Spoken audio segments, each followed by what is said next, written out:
So hey guys, it's Fictitious Horizon here. What if Naruto was in Sword Art Online and had Asuna as slave? Movie 1. I'll admit it. Naruto turned to look at Sasuke with a surprised expression. I lost. Sasuke's eyes closed for the final time. Naruto knew what had happened and just stared at Sasuke's unmoving corpse with wide eyes. Sasuke. Naruto yelled. I am sorry Naruto, I know he meant a lot to you. The Rikido sentence said, appearing out of nowhere. Rikido Jiji.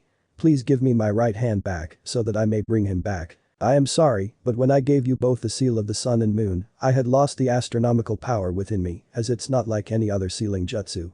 It's a type of sealing jutsu that utilizes a part of my soul, and through the creation of all things I use that part of my soul split in half to create 2 seals with high concentration of yin and yang chakra infused with 6 paths in jutsu. I may have gained the seals back, but since I am merely a spirit I am barely able to hold this conversation with you, as I am very close to disappearing back to the afterlife. Of course, if I wasn't merely a spirit it would be a different story altogether. While I am able to restore your seal, you won't be able to use its powers for a while. I'd say years upon years. Plus, it is not able to revive those who have already passed. No way. Besides, you still have the power of the 6 paths within you, just not the seal that it comes with. Now, while I know this revelation is causing you much grief, I have an offer that you might be interested in. Of course, you are the only one I will allow to even be able to take this chance. Naruto gave no hesitation in answering. Hagoromo restored his arm, and Naruto saw that the seal of the sun had appeared. Yes, but what do you mean by disappearing? I still harbor the powers of the Rinnegan, Hagoromo said as he drew the 6 paths yin chakra from Sasuke's body and touched Naruto's left hand. If you touch my hands like we have before, I will be able to split what's left in half and use that to send you with all the power I have left.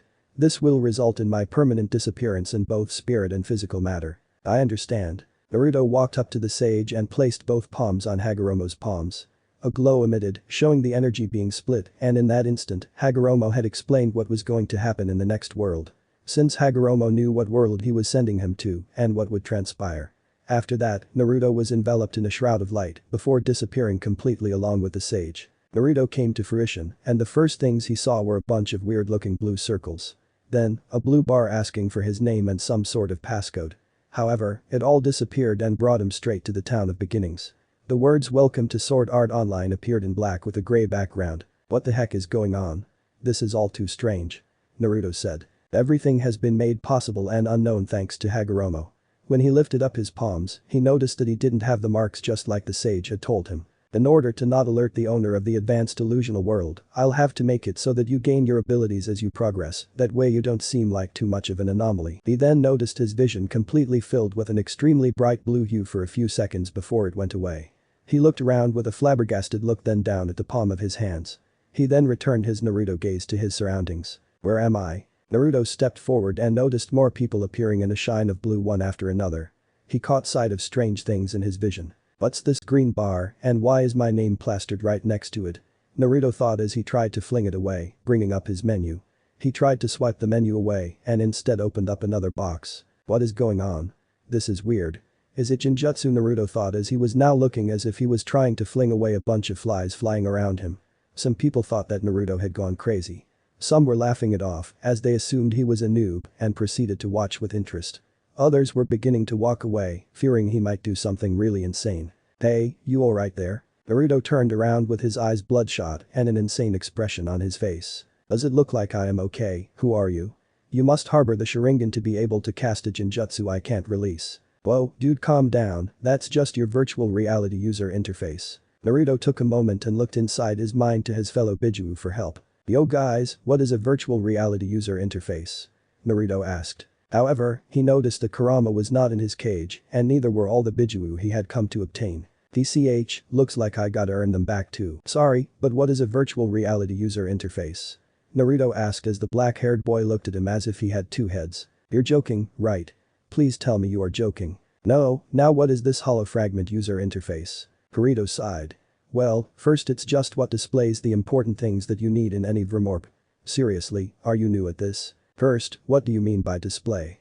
What is a VRMNOP? VRMORP, and what I mean by display is that it shows information about your avatar, skills, stats, as well as touch-activated settings that allow you to equip weapon and other things. Without the help of the menu we might as well give up trying to clear this game. Also, a VRMORP stands for Virtual Reality Mass Multiplayer Online Role-Playing Game. Did you get any of what I just said? Naruto assumed a compass thinking position with his hand resting under his chin. So basically, these things in my face are just menus of some sort and we are in some kind of game. Like, actually in the game itself. Wow, you make it sound like you were a Neanderthal where you came from. How have you not heard of virtual reality? Well, where I am from, we never had technology quite advanced as this. Kirito nodded. I rest my case. Naruto chose to ignore his remark. You said avatar earlier, right? So this body I am in isn't actually my body. Well, you would know, and only you since you created the character. Makes sense, so how do you play this game? Kirito scratched the back of his head while looking off to the side with a sour look on his face. He sighed once more, but this time gave Naruto a smile.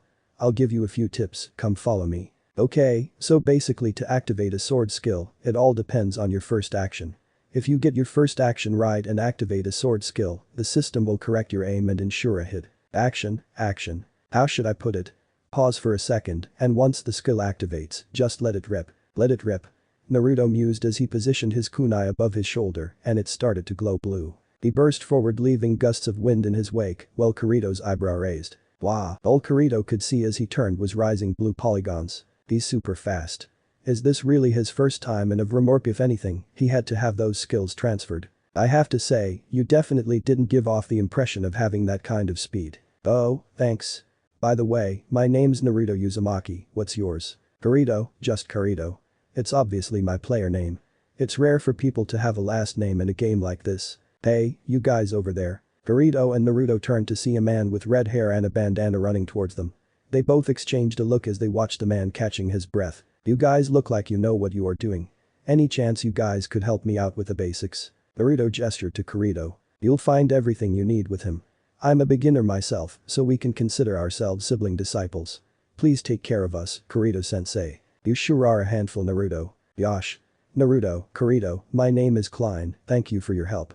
Klein said as he clapped his hands together and bowed. It's fine, it's just the basics, we're heading over to the next area. Let's go. Thanks guys for the help, but as much as I'd like to continue, I ordered a pizza at 5:30 from Piping. I am starving. Of course, eating food in this world only tricks you into thinking you are hungry. Well, thanks. I'll be looking forward to seeing you guys from now on. If you have any questions, feel free to message me whenever. Yeah, I'll be counting on it. Klein gave a wave of goodbye before proceeding to open his menu in order to log out. Kirito and Naruto turned to see that Klein was frozen staring at his menu. There's no logout button. Take another look, Kirito suggested. Yeah, I can't find it anywhere. Naruto flipped through his menu, still trying to get used to this. He noticed he didn't even have a logout bar, something that didn't surprise him all that much. I technically don't exist in this game. At the bottom of the main menu, Kirito said as he opened his menu to find the same blank option where there was supposed to be the word logout. They discussed the possibilities of what to do and what the situation was. All of a sudden the bell back at the town of beginnings began to ring. They all turned in the direction of the ringing bells. I've got a bad feeling about this. Naruto thought. All of a sudden, a bright white light blinded them as they were transported back to the town of beginnings. Everyone had teleported back to the town of beginnings. Naruto looked around and couldn't find Kirito or Klein. So, he just waited for the chatter to die down. Naruto looked up and noticed the strange red light in the sky before anyone else had noticed. The red began to spread until it covered the whole virtual sky. System announcement. Naruto thought, reading the first polygon that appeared. Red goo started to ooze out of the edges of the tessellated shapes, coming together to form a single-headed being. Welcome players to my world. My world. Kirito though as his eyes widened at his realization. My name is Akihiko Kayaba and I have an announcement to make. As you all may have noticed, there is no logout button. This is not a glitch in the game. I repeat, this is not a glitch. This is part of the game. Get trapped and survive the 100 floors. Otherwise, you die in this game and in real life. So, yeah, good luck. Oh, and for all you guys playing as girls, I have a gift for you all. Look in your inventory, well, once again, good luck to you all, Kayaba said. Naruto felt that Kayaba was somehow staring at him, even though he didn't have eyes. Naruto could tell that he found it odd that he was standing there. As if he wasn't supposed to be there to begin with. Then, he seemingly evaporated back into the sky, disappearing, at the same time the sky returning to normal. It was silent, while everyone stared in horror at the revelation that was just revealed to them. Then, everyone started to panic, yelling curses and shouting like it was going to help the situation, which it didn't. Naruto caught sight of Kirito, who looked different, as well as Klein, and they began to head out. Looks like this is where we part ways, guys. You guys better survive. I've had enough of my friends dying. Naruto thought as he also started running. Unbeknownst to Naruto or Kirito, they both encountered a wolf in their path and both let out a roar before charging at the wolf, taking it out in one hit. I'm going to survive until the end. Naruto thought. Going to survive until the end. Kirito thought. 1 month has passed since the game started and during that time, 2,000 people died. However, not one person has cleared the first floor. Not even Kirito was able to reach the boss room and he told me he's what people here call a beta tester. Pretty important I guess. In that month I have reached level 17. The norm for everyone's level from what I can tell is 12 except for someone like Kirito who's probably a level below me. At LVL 10, I unlocked the base Taijutsu skill, which had no skill slots. Just pure free for all barrages of fists and kicks. It seems I won't be able to unlock the base chakra skill until I am LVL 20. However, I only have 10 skill slots that branch off from this base skill. Then comes Shukaku, the first Bijuu I can acquire at LVL 35. Until I have all 9 Bijuus, I cannot unlock 6 paths mode. Seems like I have got a long way to go if I want to get my powers back. Naruto looked up at the people gathered in one area, surrounding a fountain. But today, a boss conference for the first floor boss will be held. Listen up. I'll be starting the conference now. A man with blue hair in the center of the ring shouted. Looks like everyone is here, but I am surprised to see that Kirito isn't. Naruto thought as he took a seat. Thank you, everyone, for responding to my invitation. My name's Diable, and my class is, informally, a knight. Everyone began to laugh at Diable. There's no system class, you know. Knight, he says. Is this meeting a joke, too? Diable closed his eyes and opened them with a glint of seriousness in his eyes. Today, on the highest level of this floor, my party found the boss room. Seriously? Everyone exclaimed in surprise. By defeating the floor boss and reaching the second floor, we'll be able to show everyone in starting town that this death game can be cleared. It's our responsibility to do so. Don't you agree, everyone? Everyone looked at each other seriously, nodding at each other. Then, they all started clapping and whistling. Naruto just had a smile on his face. Okay, I'll explain our battle strategy, but first we must assemble into parties of 6. At this, Naruto paled and noted that he didn't know anyone here. They all began to group together, talking to each other. The floor boss can't be defeated with simple parties. We'll need to assemble into multiple parties to form a raid group. Looking at Naruto now, he was left out completely. No one even bothered to ask him to be a part of their group. He frantically looked around until he caught sight of a person with a hood. He disappeared and in an instant appeared right next to her sitting. He looked at her expectantly, but found that she was not responding to him. Reason being, he moved so stealthily that she couldn't notice his presence. So, he decided to get her attention the normal way. Hello there, Naruto said. The person jumped away, immediately pulling her rapier out, aiming it at Naruto. How'd you get there? Sorry, I was just wondering if you'd like to form a party, since everyone seemed to have left me out of it. Naruto's eyebrow twitched while his hands shook with sweat dripping from his palms. Just this once. She nodded slightly. Thanks a lot. Naruto replied, which made the person turn around. Hey, I sent you the invite. I hope you don't mind being in a party. I could tell you probably wanted to be solo. As Naruto was talking he was looking off into the distance, but when he turned his head to face her, he noticed she was gone. Well, good talk then. Naruto was walking around when he spotted his party member sitting at a bench eating a piece of bread. He decided to check up on her before heading out to pull an all-nighter grinding. He sat by her and she noticed this, but had no outward reaction. This is awkward. Anyway, I hope you have a good night, be prepared for Tomo. Wait. She said all of a sudden, which caused him to turn around. Huh? You sat down just to say goodbye. Well, I just wanted to get to know you since it would ease the tension, you know. Tension? Why yeah. Naruto never cringed harder in his life. I just figured it would help with our teamwork. Naruto shook his head and sported his usual grin. So, what made you start playing this game? Naruto's sweat dropped. Naruto changed his posture and stared up at the sky with a straight face. I'm not sure you could call it a reason, but as for me, I've decided to start fresh. Asuna turned to him. Start fresh? Naruto nodded. I lost someone important to me, and ever since then I've decided to start a new journey and find a new purpose. Of course I will eventually return, but his disappearance really took a toll on me, so that's why I'm here. There was a comfortable silence that fell between the two. I'm sorry. Naruto shook his head. It's nothing too worrying. Just gotta keep moving forward, because that's my ninja way. Huh? She asked. Naruto deadpanned as he cringed once again. Crap, force of habit. I don't have a particular reason. But, I used my brother's nerve gear since he's away at the time.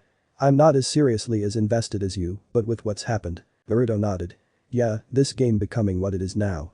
It's honestly not something I wasn't expecting. What do you mean? Ah, nothing too important.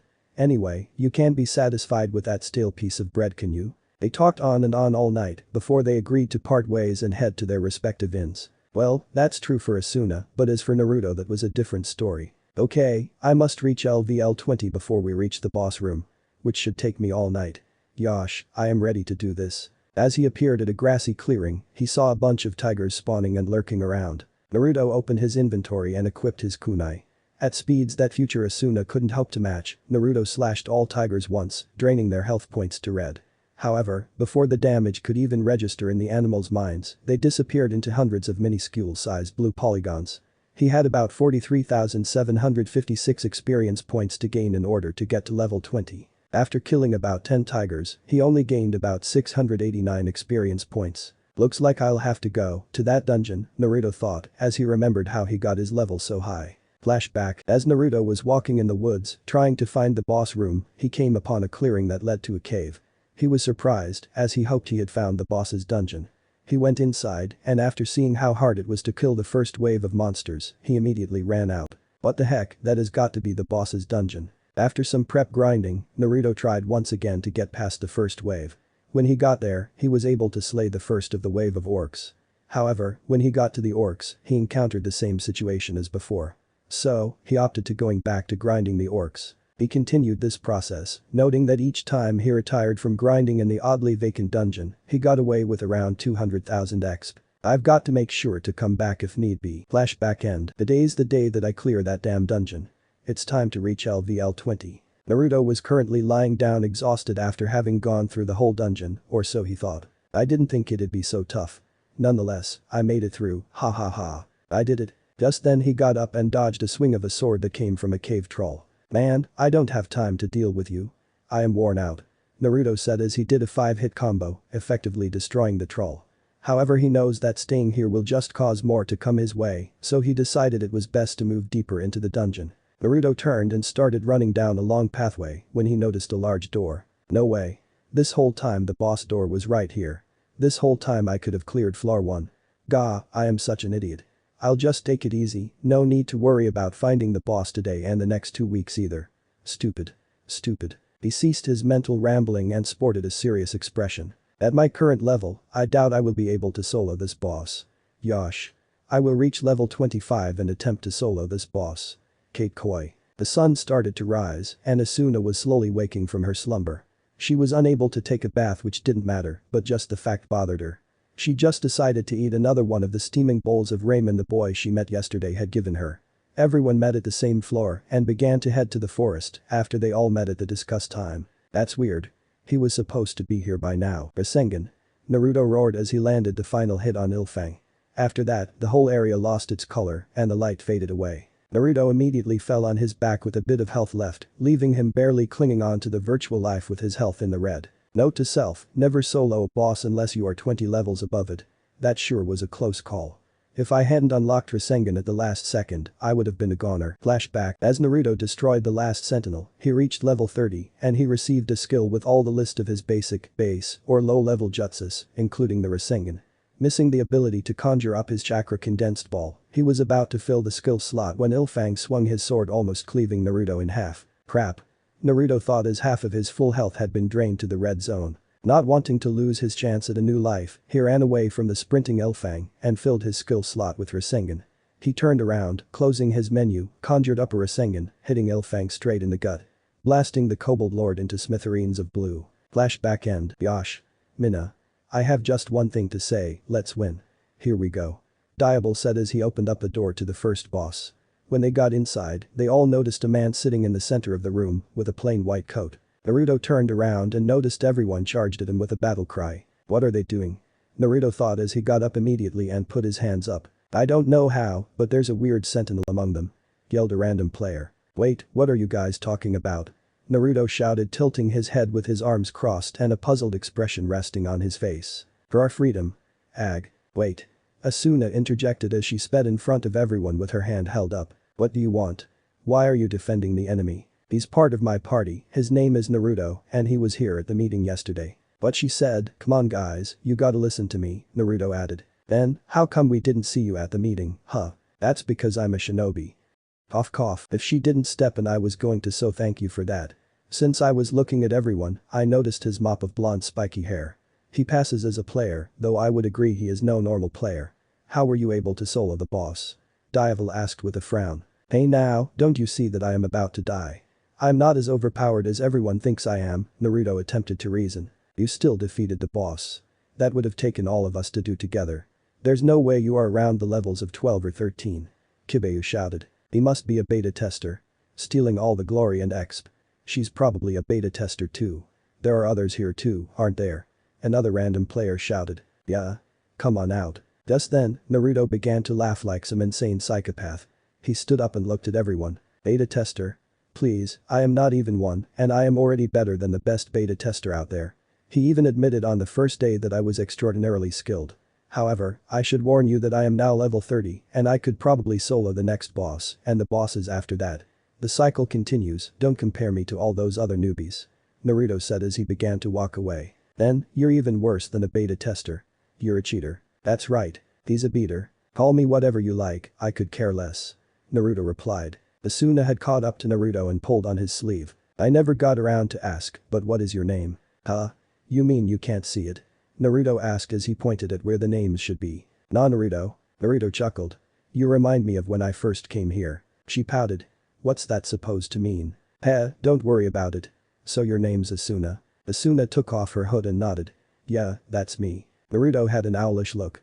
She's. So, why are you leaving? Trying to play the part of the villain. It's better this way. I solidified my decision as soon as you were suspected of being a beta tester. I don't want offensive comments being hurled at someone as innocent as you. Besides, this is my choice. Well, this is my choice, and I am choosing to follow you all the way to the end of this game, Asuna replied. Asuna-chan. Asuna just looked at him with a serious expression. Yosh. Let's go to floor 2, then. Yosh. Let's go to floor 2 then. Asuna just nodded and they both walked through the portal. When they walked through, a forest of leafless trees is what they encountered first. There was already a dirt path leading to another town. So, Asuna took the lead with Naruto trudging behind her drinking a health potion. Asuna turned around and forgot that Naruto almost died soloing the boss. She ran back and was at his side immediately. Omen. I totally forgot about your condition. Asuna apologized.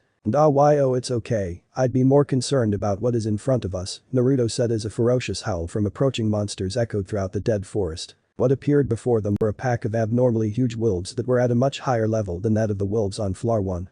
Dire wolves were all level 2 to 3. All of them are level 9, the alpha is the same level, but I think he has higher stats than the rest. Most likely gives more experience and coal, too. Asuna, stay close to me.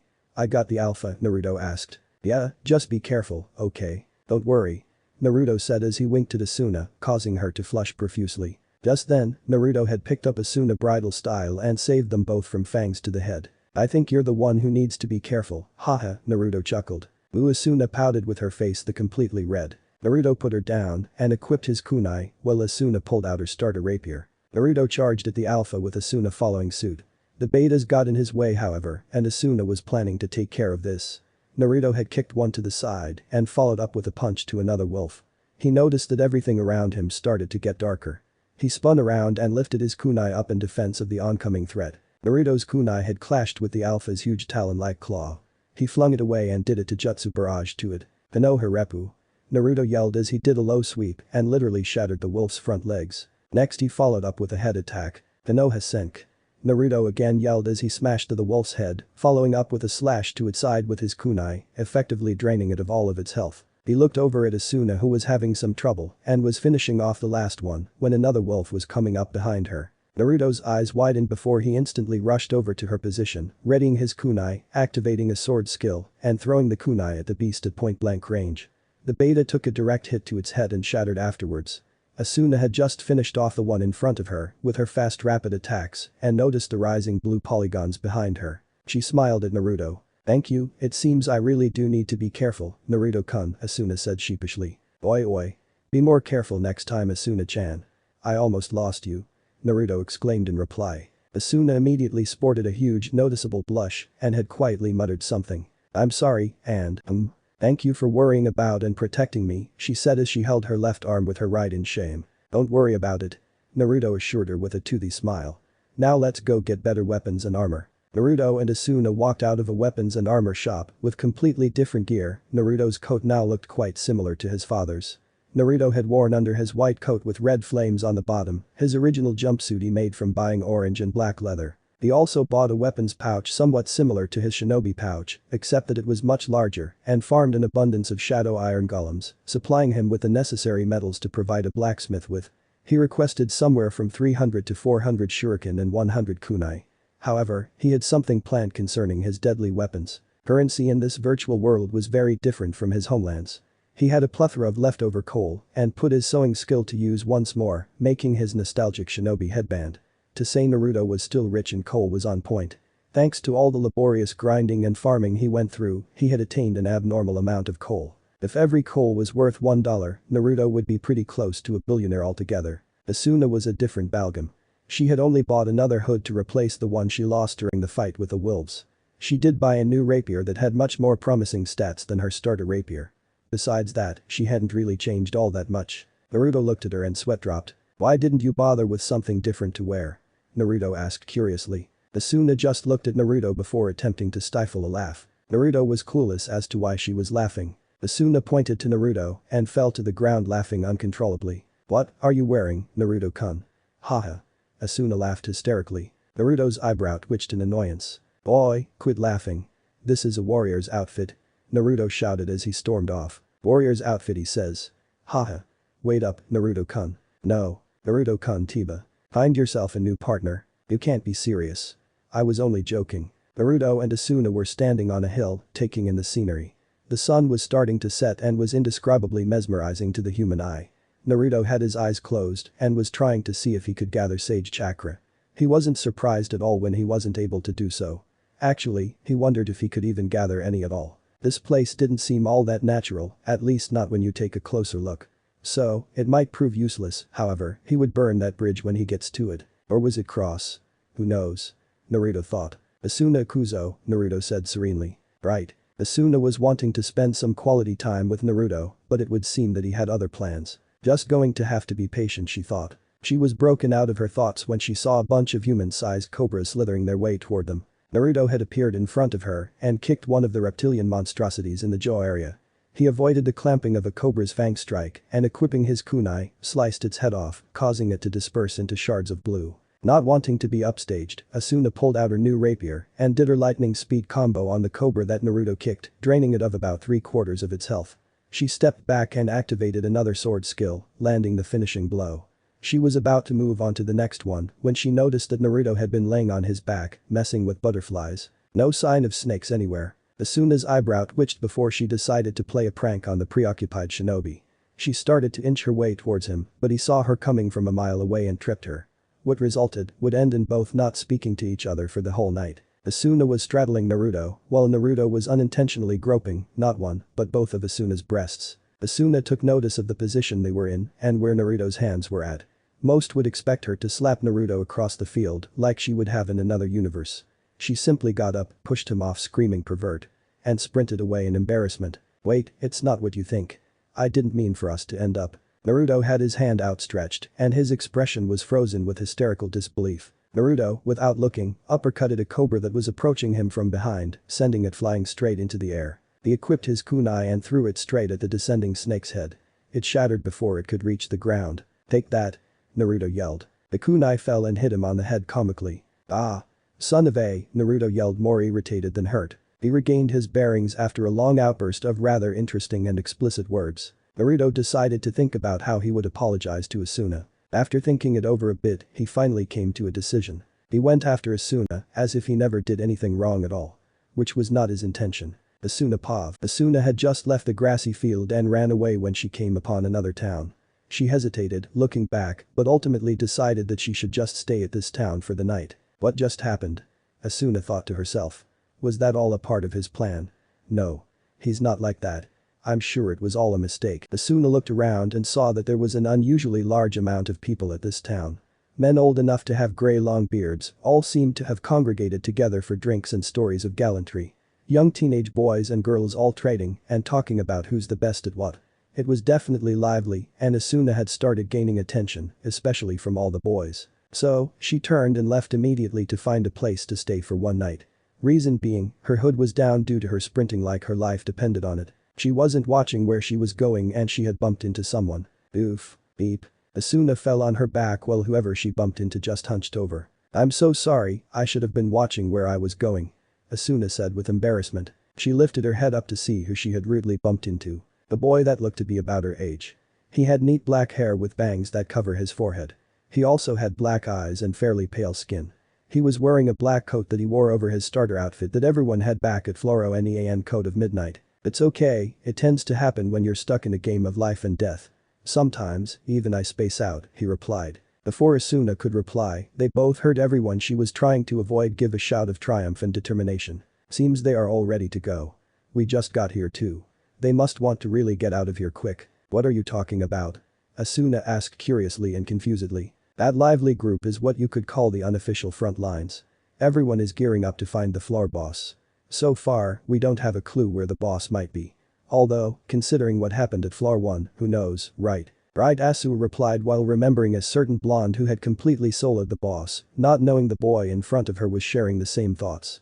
Even if he didn't know that it was Naruto in particular that had went ahead and annihilated the boss. Naruto Pav. Naruto had no trouble finding where Asuna had gone off to. He could have gone straight into the town she was settling at and apologized then. Maybe if he was still on the same level of foolishness and naivety as he was when he was 12, he would have stormed after her immediately. However, after everything that had happened in the war, he had matured somewhat. Or, I wonder how things would have been had Sasuke survived the fight, Naruto thought deeply. Right now, he was sitting on a tree branch in a meditative position and he had a good view of the town Asuna was in. He figured she would want a night to herself. Considering he pretty much violated her. Which is why he didn't go and apologize to her immediately. Naruto was thinking about what he could do with the free time he had right now. Well, it was more along the lines of running through the benefits he would reap from the grinding and farming he would do. Next up on the list of skills, my favorite jutsu. It's been too long. Naruto thought excitedly as he dropped down from the tree. Naruto landed swiftly and started to scout the area for any dungeons he could use to grind in. He was still at level 30 and wanted to retrieve his skills back. So far, he only had the Taijutsu skill, chakra skill that had one of the 10 skill slots occupied by his Rasengan. It looked like he had to wait until he reached level 40 to unlock his next skill. Which would make sense, considering he had to wait 10 levels to unlock Rasengan. Looks like I got a whole lot of work to do. Let's see how far I get in one night. Asuna Pav. "So, are you part of the front lines?" Asuna asked after the short silence. "More or less, I'm a solo player helping out with the offense. It seems most of them just run out praying they get a few lucky hits. There are some that know what they are doing however," Kirito said. "Would you happen to be one of those people?" "Well, would I be overconfident in my abilities if I said I was?" Good point." Everyone a part of the rowdy group began to make their way out of the town. Kirito noticed and was making his way to follow them. He left not before waving goodbye to Asuna first. Kirito had already caught up to the rest of the group. "I never got his name." "Oh well," Asuna thought as she resumed her search for a nice comfy place to rest at for the night. She had eventually found an inn after going to places she thought were most likely intended for people to stay at. Once she was inside, she immediately started looking around in awe at how everything seemed to be so old-fashioned. Even if it was auto-generated and not actually built by someone, it was still a job well done. There were many paintings of random things ranging from cruise ships to toast and butter. Okay, Asuna thought, a bit weirded out by the paintings. If only she knew the NPCs were just as weird. The prime example would be one of the employees crouching with his 2 feet planted on the counter that was most certainly not a rug. Even for an NPC, most would consider that to be a bug on the spot. Considering how most of them definitely do not act this way. However, other than that, it performs its services as it was designed to. Asuna had walked up to the virtual man when she started to get a weird feeling. She looked to her right, which would be where the hallway that lead to different rooms was located. Weird, it felt like someone was staring obsessively at me, Asuna thought a bit uneasy. As she turned her head back to the man in front of her, she failed to notice the boy that had popped his head around the corner. He was another NPC that looked to be and was programmed to be a boy that was 13 years old. He had a creepy look on his face that one would see on someone who hadn't eaten in 2 or 3 weeks. Asuna felt the urge to turn once again, and she did. What she saw was the empty hallway with no suspicious adolescent boy peeking at her like a pervert. Asuna was beginning to get suspicious as she hasn't even requested a room yet. After forming a plan, she turned back to the man to continue her business. As soon as the boy popped out again, she immediately turned her head and scared off the boy who ran screaming. Now, since that is over with, I should hurry up and get a room. However, she was in for more, as there were still more weirdos in this place. An old lady of about 70 years of age came out from the room behind the front counter and had a straight face. When she saw Asuna, she started pointing and laughing at her quietly. He. Eventually, the old lady began to laugh as if the best comedian in the world told her one of his or her best jokes. She had wide eyes and was now laughing hysterically. Asuna began to think the lady had issues. Not only that, but the little boy from earlier was back and creepier than ever. To top it off, another girl had just barged in, about the same age as Asuna. What was supposed to be weird about her was that she looked as if she was in some kind of punk metal screamo concert. Basically, rocking her head back and forth as if she was listening to just that. Asuna thought with unbelieving, wide eyes. Asuna began to back away slowly, inching her way closer and closer to the door. Once her hand was on the door, she immediately stormed out of the place. Okay, good work people. However, Dan. Why do you have to put your feet on the counter? Couldn't you have thought of something else? The old lady asked sternly. Sorry mother, but it was all I could think of on the spot, the man at the crouching on the counter replied. Before she could scold the rest, they heard approaching voices and footsteps. Quick, everyone to your positions. Everyone nodded and immediately got into their designated positions. I feel like I forgot to make some last-minute changes with the game, oh well, Kayaba said as he continued observing the players. Naruto Pav 30. Wow, this is going much better than I expected. Naruto exclaimed happily. Naruto has just defeated 30 of the same storm wolves that had attacked him and Asuna back near the portal. On floor 1, dire wolves gave around 80 to 110 experience. The storm wolves on floor 2 gave 170 to 200 experience points. Meaning by killing 5 wolves, the max amount of experience points a player can receive is 1000. At level 29, Naruto's experience cap was 30,450 experience points. Now his max is at 31,500, meaning that after each level up, the cap is raised by 1,050 experience points. Which was the cap for level 1. Right now, Kirito is at level 21, while most players are around levels 15 to 17.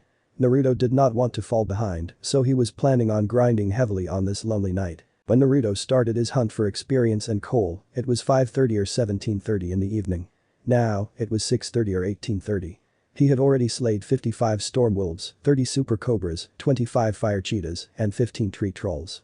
Naruto had gained 40,775 experience in that 1 hour. Evidently, he had reached level 32. He had only 3 more levels until he retrieved his first Bijuu, since he had lost them all. Naruto was laying on his back huffing and puffing after a long non-stop grinding session. On another note, he was not bound by skill stats.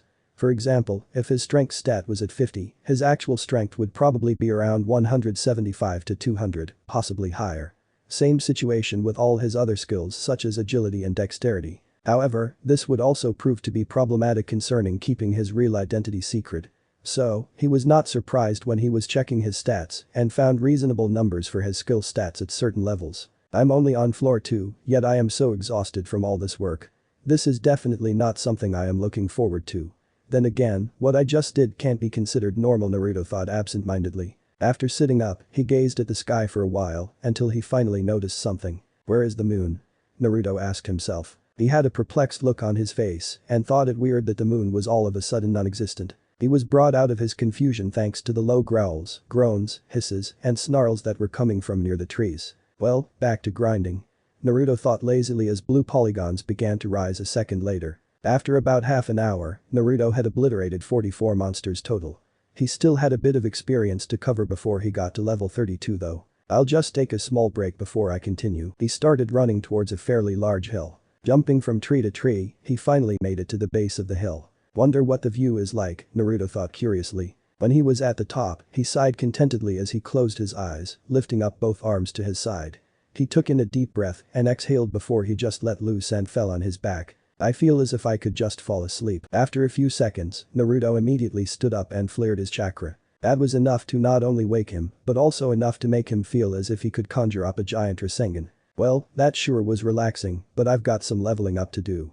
Naruto said energetically. Using his chakra, he jumped at high speeds and embarked on another long period of continuous massacre. Kirito and the rest of the front lines were currently fending off against storm wolves and super cobras. It was agreed that all players were at least level 17, if not a higher level. Hence the reason why everyone is only dealing with storm wolves and super cobras if need be. Kirito was currently up against a super cobra. After positioning his sword in order to activate a sword skill, he dashed forward and delivered 2 hits. One being the sword skill vertical and the other sword skill being a horizontal. That resulted in its defeat, however, another one was rushing straight for him, head-on. Waiting in order to time his attack right and not miss, he finally took action and executed a vertical arc. Soon after that, he used the skill once again, and the cobra burst into shards of blue. He surveyed his surroundings cautiously, and after noticing that there were no more threats, sighed and proceeded to sheath his sword. Once everyone had cleared the area, they all gathered in the middle. Kirito, however, decided it was best to hang out in his own little area. Which is what he usually does. He couldn't get his mind off who it was that had taken down Ilfang all by themselves. Who and where are you? Kirito thought irritatedly. As if to answer his question, he heard a loud sound that sounded a bit like a sonic boom. Although, nothing compared to an actual sonic boom. He turned to his right and noticed that there was smoke dispersing on a hill not too far away. That's weird. Everyone else had also heard the sound and began to look at each other confusedly, as if someone had an answer to what that sound was. After a while, they eventually decided that it was best to check it out. Kirito also followed, hoping he would soon find answers to his questions. Asuna had finally managed to find a normal inn where the employees did not squat on the counters or laugh like a maniac. She was laying in a bed staring at the ceiling. Her thoughts were revolving around Naruto and how things would be if they were to meet up again. She had thought that he would follow her and apologize immediately if he managed to find her. However, there's no sign of him anywhere. Just great, I just had to go and sneak up on him. What was I thinking? Asuna thought frustrated. I just hope it really was an accident. Well, even if it wasn't, I know. I have to see him again tomorrow and make sure that we can clear up this misunderstanding, Asuna said to herself. She began to get sleepy, her eyes became too heavy for her to keep open. Eventually she fell into a deep sleep. Finally. I reached level 33.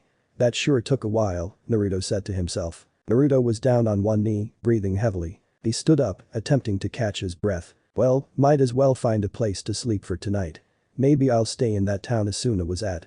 I wonder if she'll even want to talk to me anymore, Naruto thought, a bit saddened at that thought. Naruto was brought out of his depressed thoughts when he sensed players were nearby. That was mainly because he heard the distinctive sound of metal clashing with metal.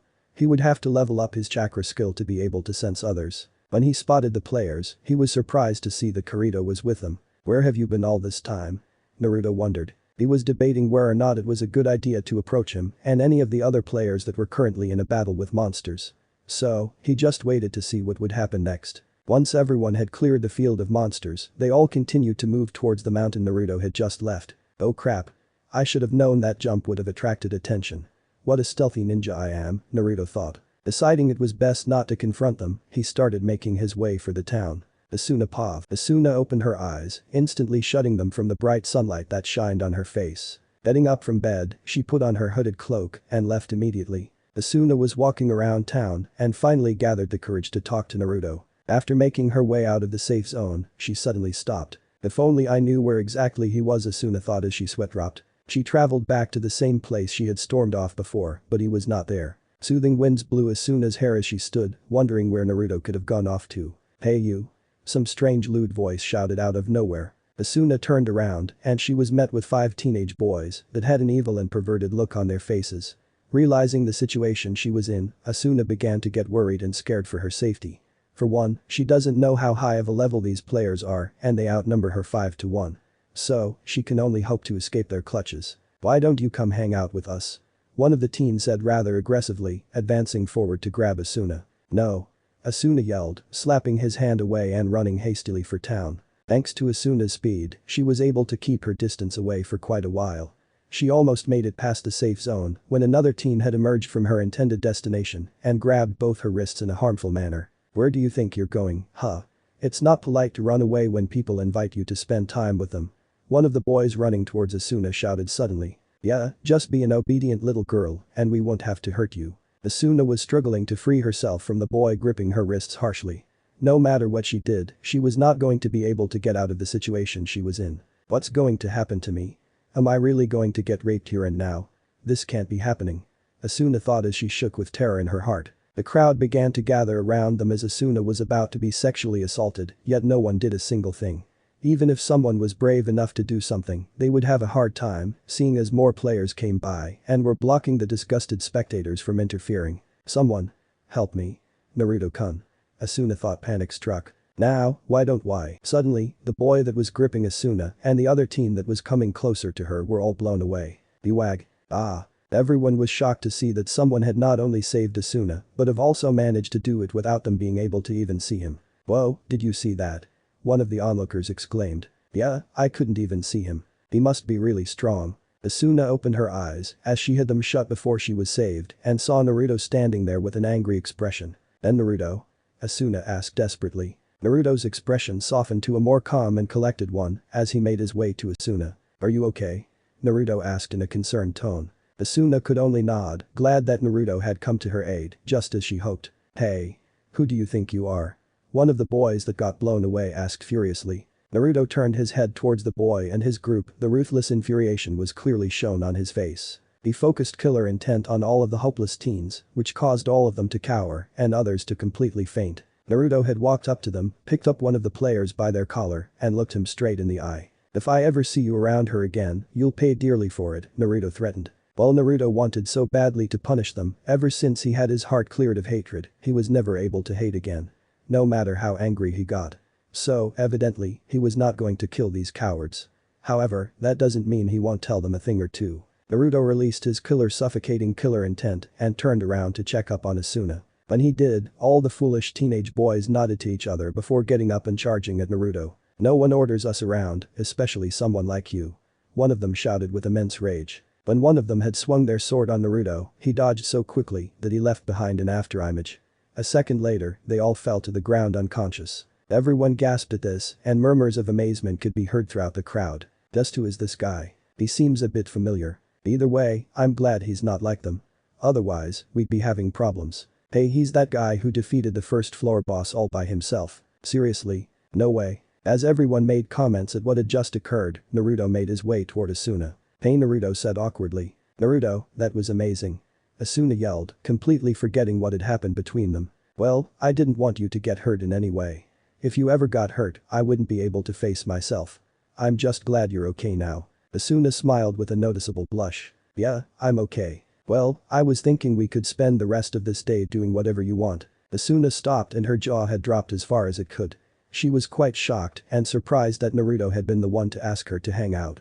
Just to make sure she wasn't hearing things, Asuna decided to ask Naruto for reassurance. What was that, Naruto? I said, do you want to spend the rest of the day together? Just thought it'd be a good way to make up for what I had done.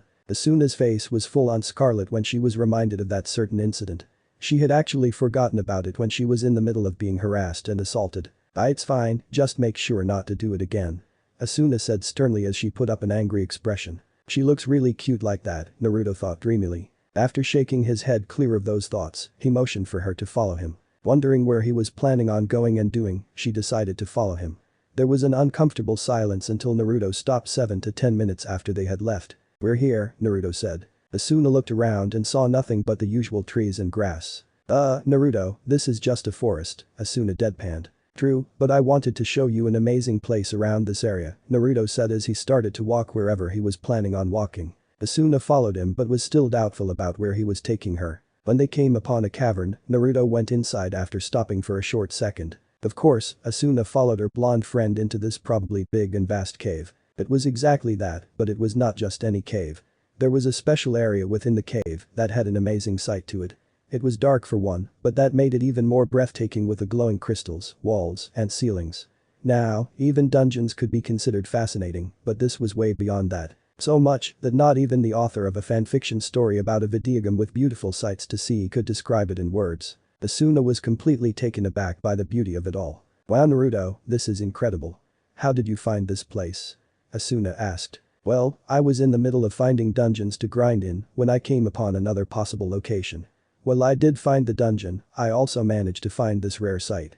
I'm not sure that many people have actually been here. Naruto and Asuna were quite close. After a long silence, Asuna had accidentally bumped into Naruto. Oh, I'm sorry, Asuna apologized while playing with her hair. No, it's fine, Naruto replied, adjusting his coat a bit. Not a second later, they began to stare at each other like any other cliché romantic story. As they got closer to each other, both were interrupted due to the sound of monsters around spawning all around them. Both of them gave each other a smile before equipping their weapons and preparing to some dungeon grinding. Asuna and Naruto were currently resting on a wall somewhere deep within the dungeon they were slaying monsters in. Well, I definitely wasn't expecting to level up in this dungeon.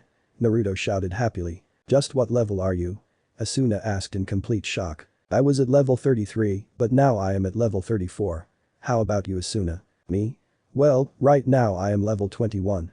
I'm pretty much halfway through with my experience until I reach the next level, Asuna replied. Wow, that's pretty good. More importantly, how were you able to reach such a high level in such short time? Well, maybe it's because I spend hours and hours grinding, sometimes I don't even go to sleep until the next afternoon. No way. That's just going overboard, Naruto-kun. What if something happened to you? Asuna asked in a concerned tone. It's okay.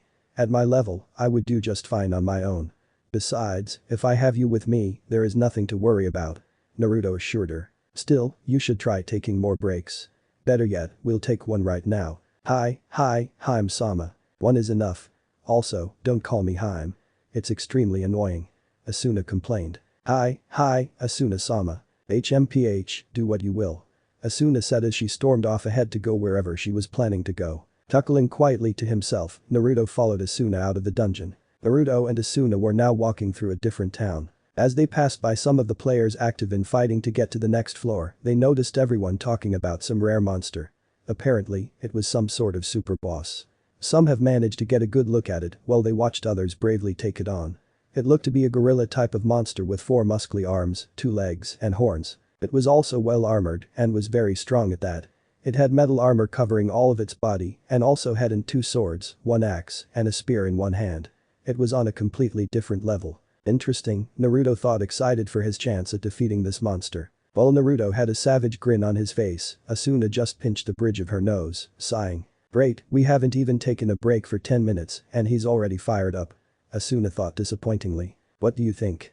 Naruto suddenly asked. About what? Asuna asked in return, hoping it wasn't about what the certain topic everyone was talking about. About this so-called gorilla monster mini-boss. It's gotta be a challenge. So, I am going after it. Are you kidding me? What about us spending time together? I mean, what about your break? Asuna turned away from Naruto, crossing her arms. He doesn't even care about me in the least. Asuna thought, feeling hurt that Naruto didn't want to spend time with her. Don't worry. Of course I know that I need to take breaks every now and then. Thanks for always making sure I am doing okay, it means a lot. This time, she was able to control her blushing but couldn't help smiling. Okay.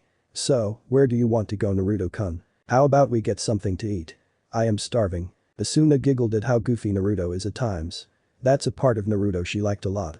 She just wished that he would pay more attention to her than he has been. Naruto and Asuna, after walking around trying to find a place to eat, finally found a fancy-looking restaurant. As expected, there were a lot of players here at this time. After they strolled into the eating place, they were surprised by both the delectable smell and remarkable design of the entire restaurant. Wow, this sure is one heck of an eatery, Naruto praised as he and Asuna gawked at the dazzling place. Asuna was too dumbfounded to even say anything about what she saw in front of her. Noticing that they both were just standing there and that they were getting odd stares from everyone, Naruto pulled Asuna to a table. After they were done eating their breakfast, Naruto got up and stretched. Well, that sure was a great time. I guess I'll see you later, Asuna.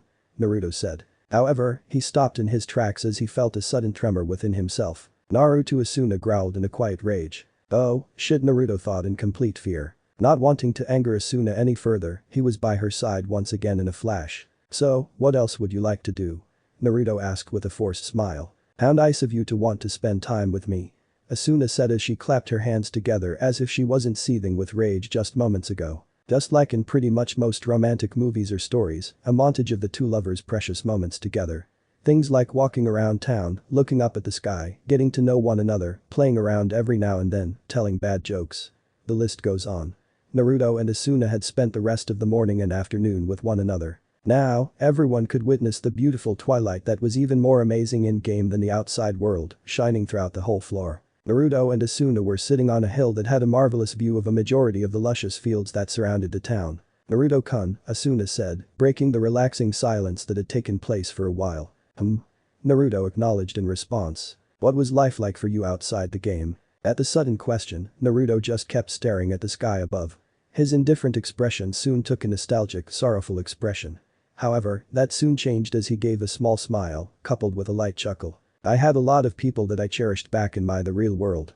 Of course, life wasn't easy for me either, but I eventually got through thanks to my sensei. What was their name? His name was Iruka Yamino, and he was the first person to believe in me. If it weren't for him, I wouldn't be the person that I am today. Same goes for everyone else that I have met along the way. You must miss them all. There was an ephemeral silence until Naruto decided to get the topic off of him. So, what about you? Naruto asked. Well, before all of this, I was living with my mother, father, and my brother. He waited in line just to get his hands on this game. My brother would have been trapped in this game had not been for the sudden business trip he needed to take care of. Hence why I am the one trying out Sword Art Online for myself, Asuna explained in a monotone voice. I see, what about your parents? Wanting to avoid talking about her parents, Asuna frowned at Naruto's question. My parents are very strict with me. I rarely get to hang with my friends, and even if I do, it's not for very long. I'm not allowed to play games like these. I don't even get to date anyone, let alone pick my future fiancé. My parents couldn't be any more controlling. Sometimes, I just want to run away and never turn back. Naruto's blonde bangs shadowed over his face, and he was dead silent when he heard about how Asuna talked about her parents. He remembered how much his parents cared for him and when they sacrificed themselves just to save him. Asuna, you shouldn't talk about your parents that way, Naruto said quietly. Asuna turned to face Naruto and had a confused expression. What? Do you know how lucky you are to have been able to live your whole life with your parents? To be able to go to sleep knowing that you're not alone and waking up the next morning being able to see them breathing. I know they probably weren't the best when it comes to letting you live life, but they only want what is best for you. At first, Asuna was irked that Naruto was talking down to her like this, but as he kept talking, she started to get curious. What were your parents like, Naruto-kun? Closing his eyes slowly, Naruto took a deep breath and opened his eyes once more. My mom and dad both died the day I was born. Asuna's eyes widened instantly at what Naruto had just told her. My whole life, I never knew who they were and what they even looked like. Well, that was until recently, Naruto said as he sat up and stretched a bit. What do you mean? Realizing that he was revealing too much information, Naruto attempted to steer the conversation to a different direction. Asuna, I won't tell you how to live your life, but I will tell you this. Cherish your parents, no matter what happens. For they care for you more than you think. Asuna didn't say anything back, thinking about what he said over and over. Naruto, I promise from now on, you won't be alone. I will always be there for you when you need me. Just as you have been there for me all this time, Asuna said, not realizing what she was saying until a few seconds after. It's not like that. I just meant that if you ever needed someone to talk to, that I. Asuna was stopped short of finishing her pathetic lies and was met with Naruto's hands wrapped around her. Asuna was flustered at Naruto's actions, but kept her composure. Thank you, Asuna. It means a lot that you would say that. I'm glad I got to meet you, Naruto whispered. Asuna's heart fluttered at what Naruto had said. She was so happy that she couldn't help but smile. Me too, she whispered back, returning the hug wholeheartedly. XX the following morning XX. It was early in the morning. It was definitely a beautiful and breathtaking morning. Nothing like slaying monsters that are trying to kill you and the unmistakable sound of painful screams in the morning. Then, there's the Naruto Uzumaki and Asuna Yuki sleeping under a tree. Well, Asuna was still asleep while Naruto was guarding her sleeping avatar. Naruto was currently meditating on his next actions and honing his chakra skill as well. Truth be told, he woke up much earlier and was lucky enough to find monsters lurking about the area. So, he took care of them immediately. However, wanting more action, experience, and coal, Naruto carried Asuna's body to a different location. Time and time again, he would continue this process. I am so close to level 34. Come on. Naruto thought eagerly. After more hours of inhumane grinding, Naruto was so exhausted it sounded like he was choking the way he was breathing. Now, he was just sitting cross-legged, waiting for Asuna to get up. He would have left to go find that rare monster everyone was talking about, but he wanted to make sure that Asuna was safe. Even after she wakes up, he was planning on walking with her to a safe zone. After that, he would sneak away and go find this rare foe. Eventually, Asuna made sounds that signaled her waking process. She sneezed before she sat up and was looking around a bit dazed from her well-needed rest. She saw Naruto looking at her with, in her opinion, an undeniably cute expression on his face. Wiping the drool off her face, that was in fact a result from her sleeping, she stood up. Were you waiting there the whole time, in order to make sure I was safe? Asuna asked. Indeed I was, Naruto replied with a big smile. Surprisingly, Asuna did not blush like she usually would, but instead put a hand to her chest. Even if she wasn't blushing, she definitely was extremely joyous that Naruto had made sure that she was safe. Oh, how nice of you to protect me like that, Naruto-kun. Asuna teased. Well, it was nothing I couldn't handle. I just wanted to be sure was all, Naruto replied flustered. Did you do anything indecent to me while I was sleeping? Asuna asked. Well, Naruto began, but hesitated after the thought of what she would say. Asuna was in shock at the mere thought of Naruto, proving that he couldn't be trusted. Don't tell me that you actually… What? No, I didn't do anything inappropriate. I just… Just what, Naruto-kun? Asuna asked, hoping that she wasn't going to get a certain reply. I saw that there were monsters roaming about this area and some even went as far as to try and attack us. Not wanting to take a chance, I picked you up and took off to a safe location multiple times, Naruto admitted. You fought all of them, didn't you? Asuna asked, and I already know the answer tone. Well, that depends on how you define fought, Naruto replied. You know what? Forget it, let's just go get something to eat. You will follow me, right? Asuna asked in a threatening tone. Hi. Naruto responded as if he was talking to Yamato's creepy stalker side. Good.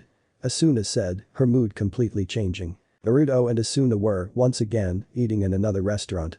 Naruto, even though he was reluctant, couldn't help but be glad that he came and ate something. He was eating food ravenously non-stop. The NPCs couldn't keep up with him, as he was like a walking vacuum. Everyone was just staring at Naruto eat.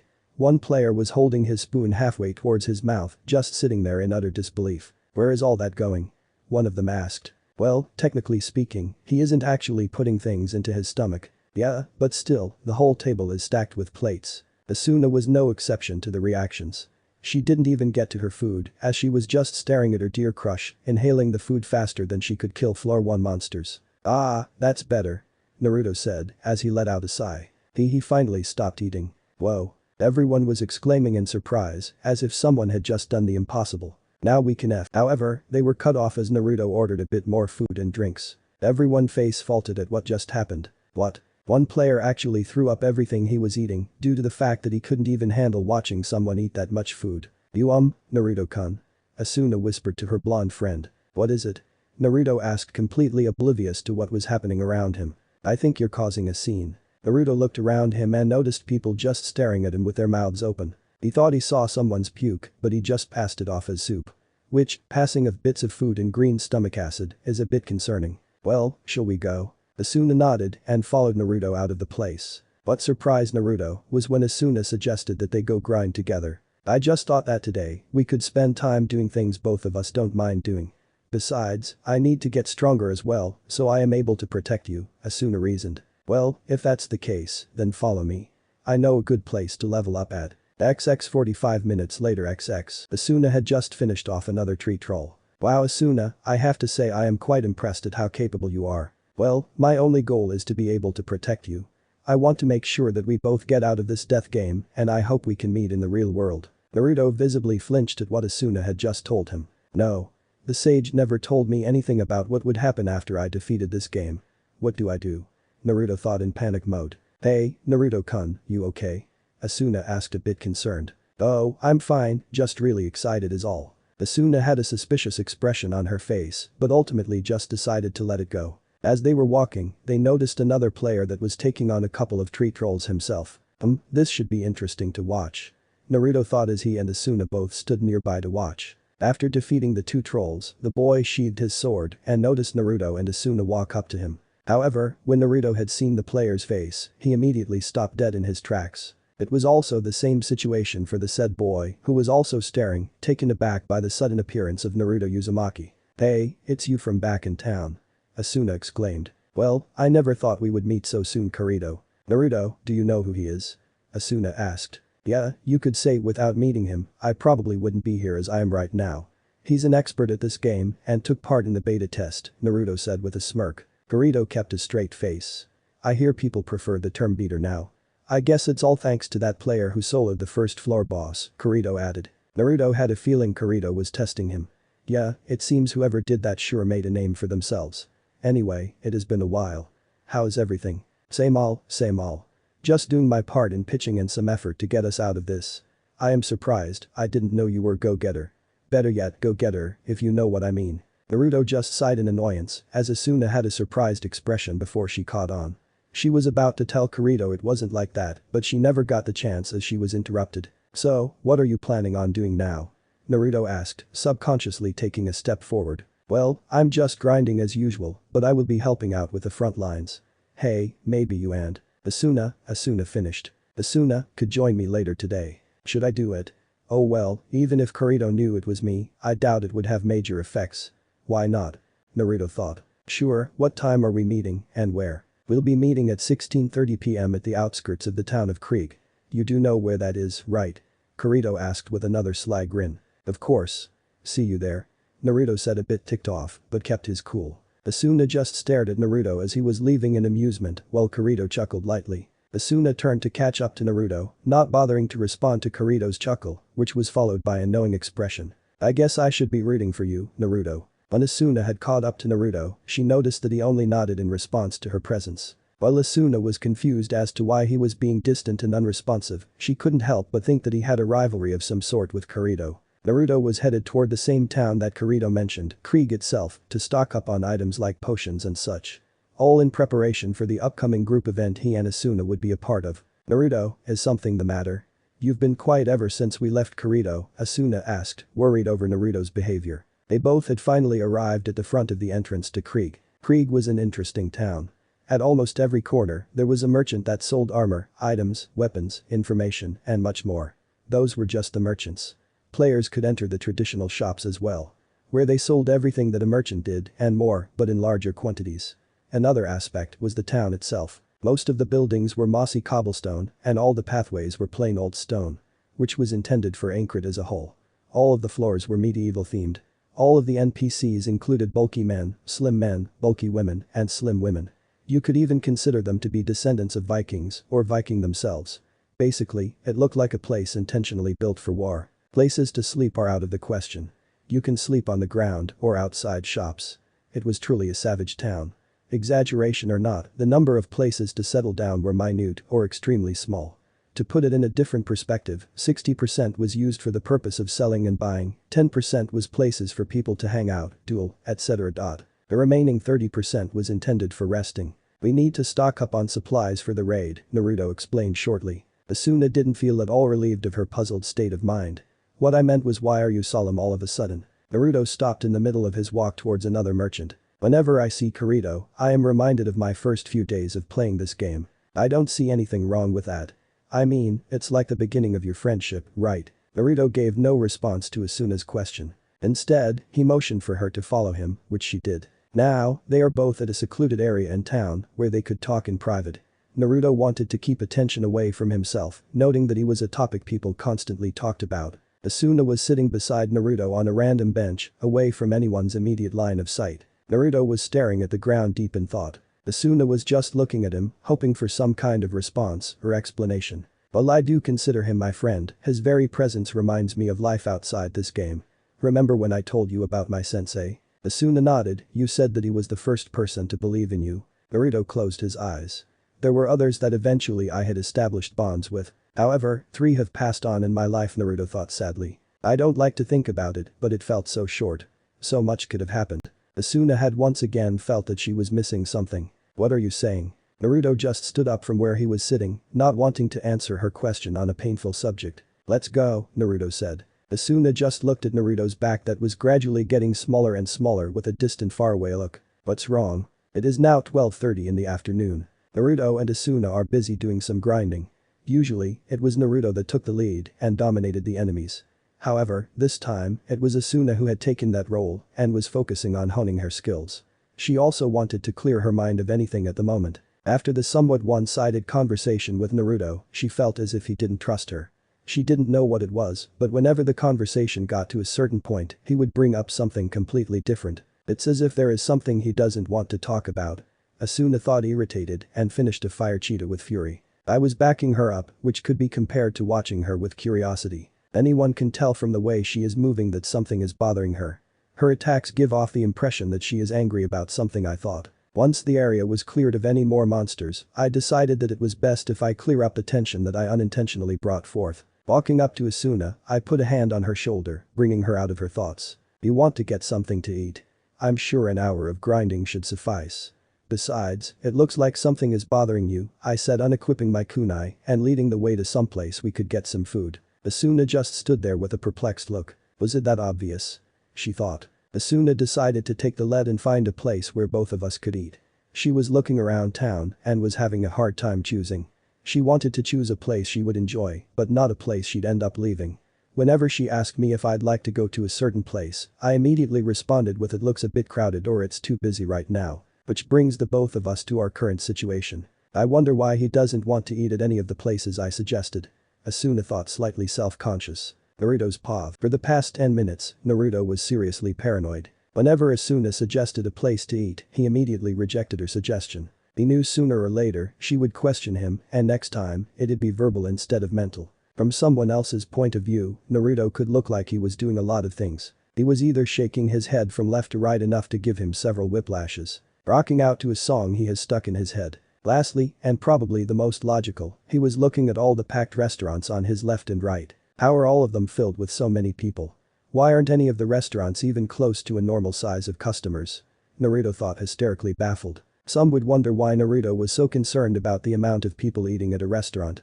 Such a trivial matter taken so seriously. When in reality, it worried Naruto quite a bit. Flashback to yesterday evening. Naruto was preparing to head out to grind in hopes of finally reaching level 35. On his way out of the safe zone, he couldn't help but overhear two players talking about something with quite the excitement in their voices. "You're kidding me. Do you think anyone would actually believe that?" one of the players said, the sound of his unconvinced voice in a hushed whisper. "I swear. This is the same guy. You have to believe me." The two players were huddled behind some random building. Naruto was eavesdropping in on their conversation, leaning on a wall by the post exterior closest to the players. The player just scoffed. "So you're saying, the guy you saw saving a girl way above your league was the same guy who took out the boss by himself? First of all, she's way above your league. Second, the proper term is solo. Last but not least, yes, it's the guy," said an average height boy. "Even if this was the guy, how would you be able to confirm it, huh? So I am the guy now?" Naruto thought with an annoyed expression. "Easy. It's not too hard to get some descriptions on someone everyone is talking about. At least not in this case. I know some people who were partying with other players for the boss raid. They said that he had blonde hair, blue eyes, whisker marks." "Wait, did you just say whisker marks?" asked the other player that stood well over 6 feet. "I know, it's odd enough that he could accomplish what he has so far. Well, no wonder this sounds so hard to believe. Can you actually take a guy with whisker marks seriously, haha?" Naruto's eyebrow twitched at this, and he felt a slight urge to go over there and give both of them something to really laugh at. But wait. There's more. Based off his recent heroic act, people are saying they saw him wearing a white haori with red flames on it. By some sort of coincidental bad luck, Naruto began to lose his balance when he was leaning forward, really listening in on the conversation. That totally makes up for the whisker marks.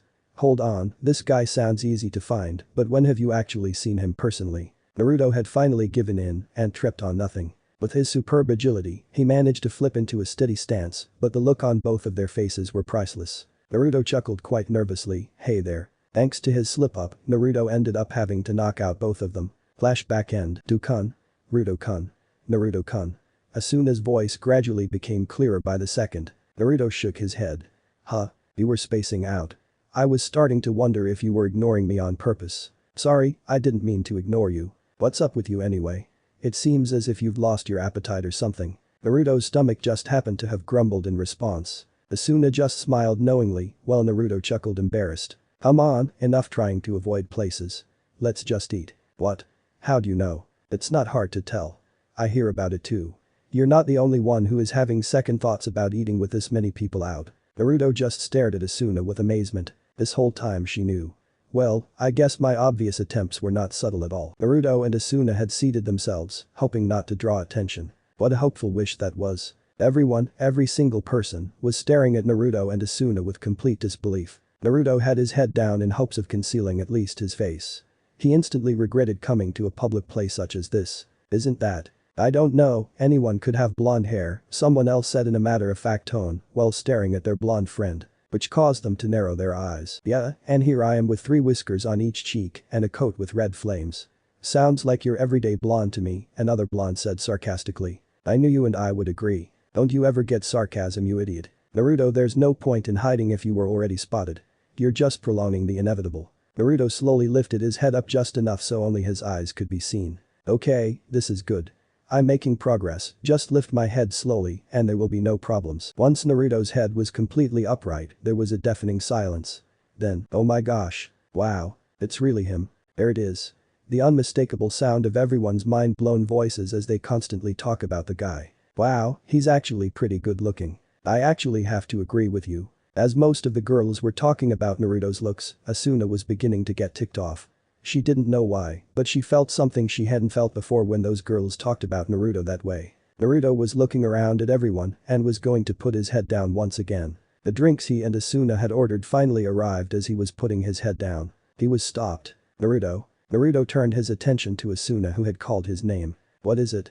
I asked quietly in response, taking a sip of my drink. I just wanted to know, have you ever had a girlfriend before? I was in the middle of drinking my water as I didn't quite hear what Asuna had just said. Once what she said finally registered, I choked on my water, bringing more attention to myself. I was coughing non-stop. Once I settled down, I just wanted to make sure I heard Asuna right. What did you ask? Have you ever had a girlfriend before? Asuna asked once again with her eyes avoiding my stare. The uneasy expression clearly on her face. I stared at Asuna with wide eyes. I cleared my throat, hoping to feel less awkward at the moment. No, I have never had one. In fact, most girls wouldn't find me to be the romantic type. I wonder why. Asuna's pav flashbacks Naruto's dense moments. Asuna had just asked him why she couldn't find him this morning. Sorry, I was busy grinding, did you need something? XXX. Asuna. Naruto shouted rather excitedly. Yes, Naruto-kun. Asuna asked, hopeful that he wanted to spend at least some time with her. Look at this rare drop I found from a dungeon that I also suddenly found today. Asuna just had a feeling of huge disappointment, like a promise that has yet to not constantly be pushed aside and actually kept. XXX. What do you think? Naruto asked. About what? Asuna asked rather nervously in reply. About this so-called gorilla monster mini-boss. It's gotta be a challenge. So, I am going after it. Flashback end. Naruto's pav. Although, now that I think about it, I get the feeling that there was someone that told me something, or more like confessed. Asuna was fearing the worst when she had heard those words. Because I love you, Naruto-kun. Wait, there was someone who once told me something. Who was it? Well, for starters her name was Hina. Naruto had suddenly stopped talking. Naruto-kun. The Nada Naruto was suddenly reminded of everything back in the elemental nations. How could I have forgotten them? Naruto thought with a now guilty conscience. In his mind, he pictured all his friends standing there, with smiles on their faces. Everyone was calling out to him, it was truly a nostalgic sight. Suddenly, everyone disappeared and there stood a silhouette of someone he felt he recognized. Naruto. Naruto thought he heard a voice in his head that sounded all too familiar. Would you let me die? You killed me. Naruto was paralyzed as his face was showing nothing but horror. Sasuke, Naruto thought, the guilt and sadness was beginning to win the emotional tug-of-war with his more positive emotions. Naruto Shippuden Obito's death theme. You forgot all about us. Guess you don't need us anymore.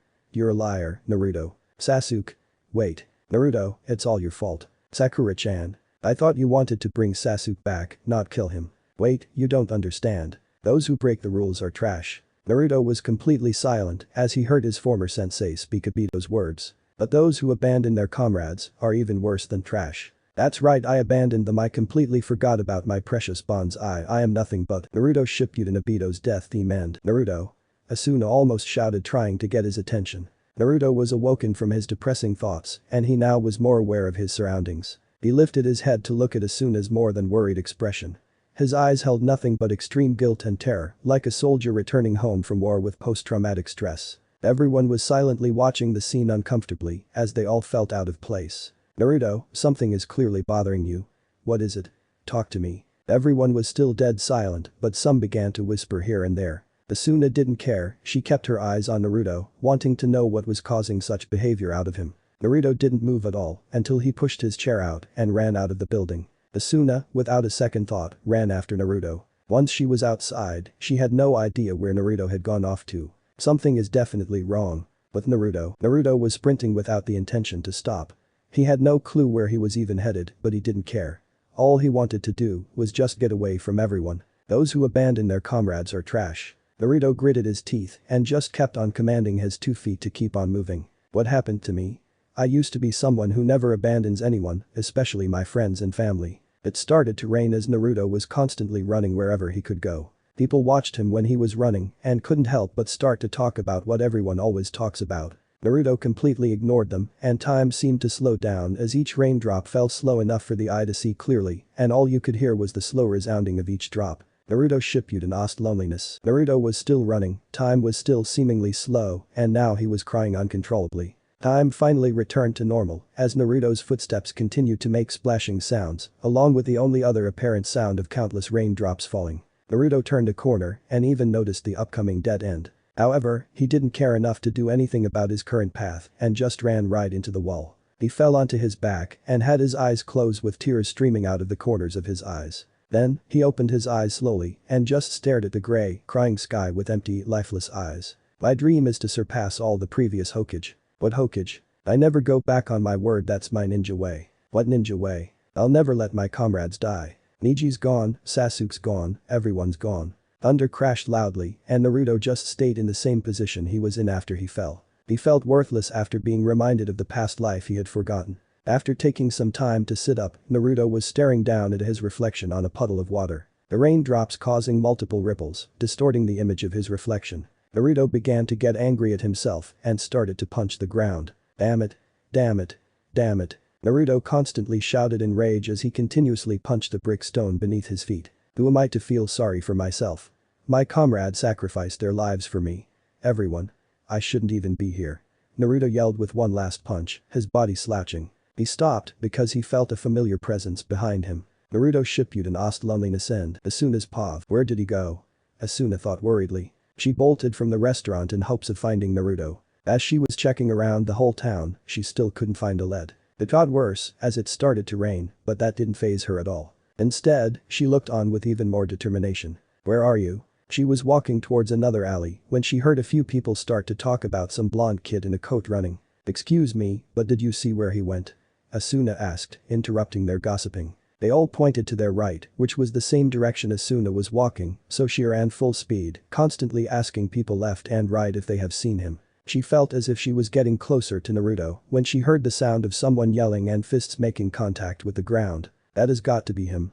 Asuna thought urgently. She made her way towards the sounds, which were beginning to get louder as she ran. She came upon another alleyway when she saw a dead end and near the end was Naruto slouched on the ground. He knew Asuna was standing behind him, but he didn't feel like being bothered by her right now. Naruto Asuna began. He made no response and just sat there unmoving. Naruto, what's going on? You haven't been yourself today. Naruto turned around to face her and he heard her gasp when she saw his face. She began to walk forward and he braced himself for a slap to the face when all she did was wrap her arms around him.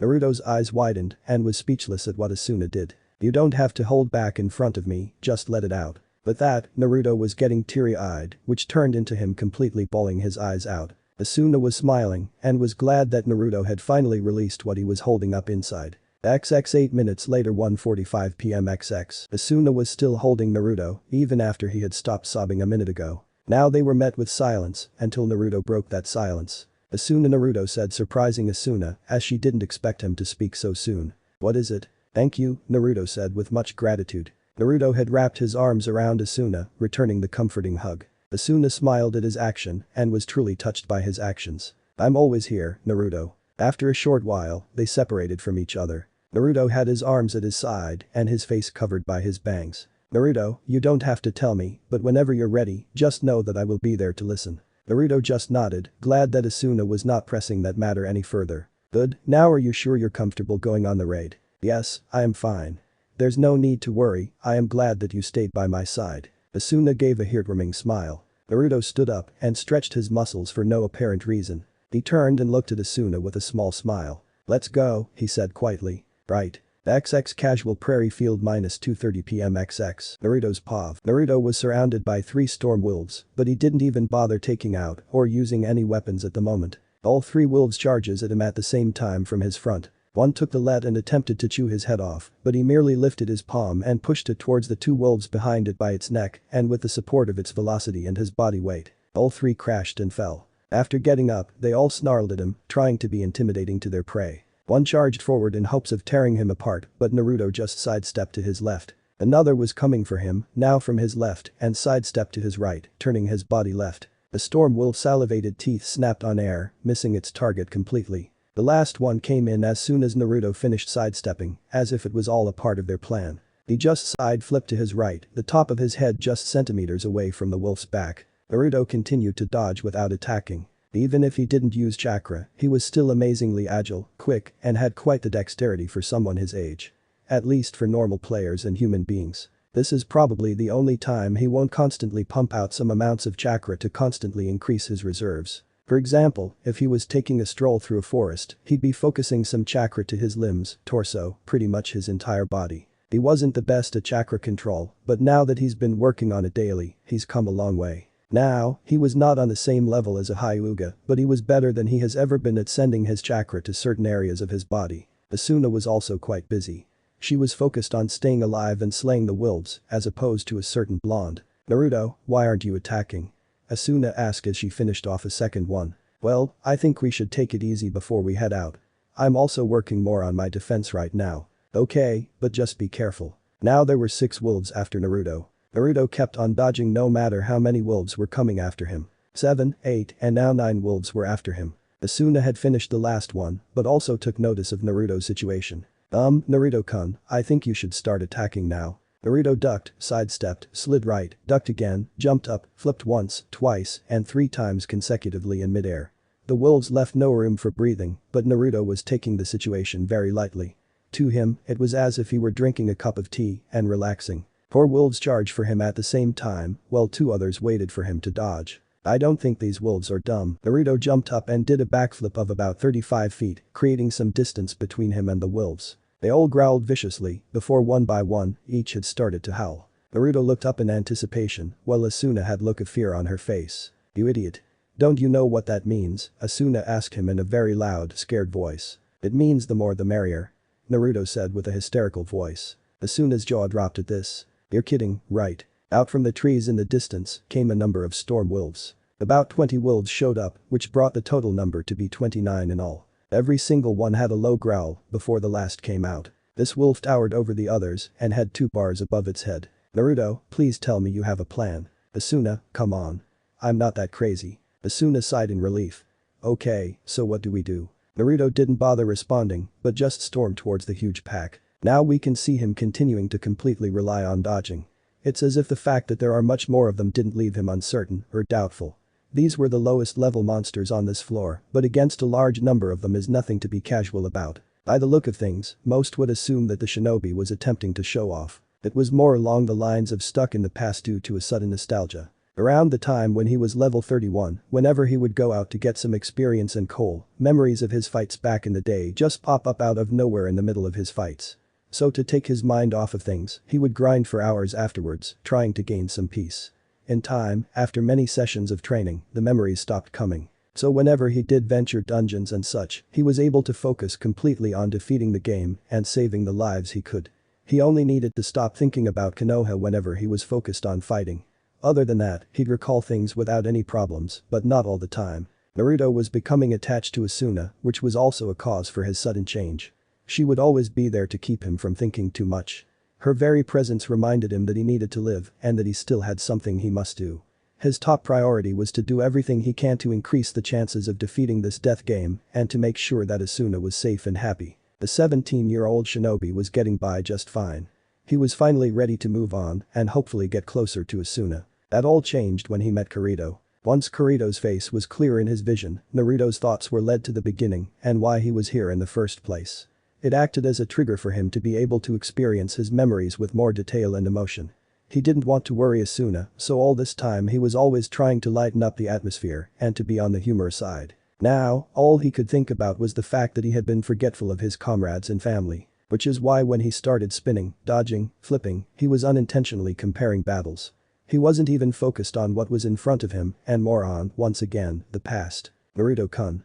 Asuna yelled, just barely bringing Naruto out of his trance. Taking notice of his surroundings, Naruto decided to quit messing around. As he was about to get torn to pieces by the crazed wolves after him, he used one wolf as a surface to jump off of, resulting in his lucky escape. The group of savage animals just collided into one another and fell to the ground. "Looks like I got carried away," Naruto mused to himself as he reached into his pouch and threw 10 shuriken towards the recovering beasts with both of his hands. Each one had hit its target at least in the skull area.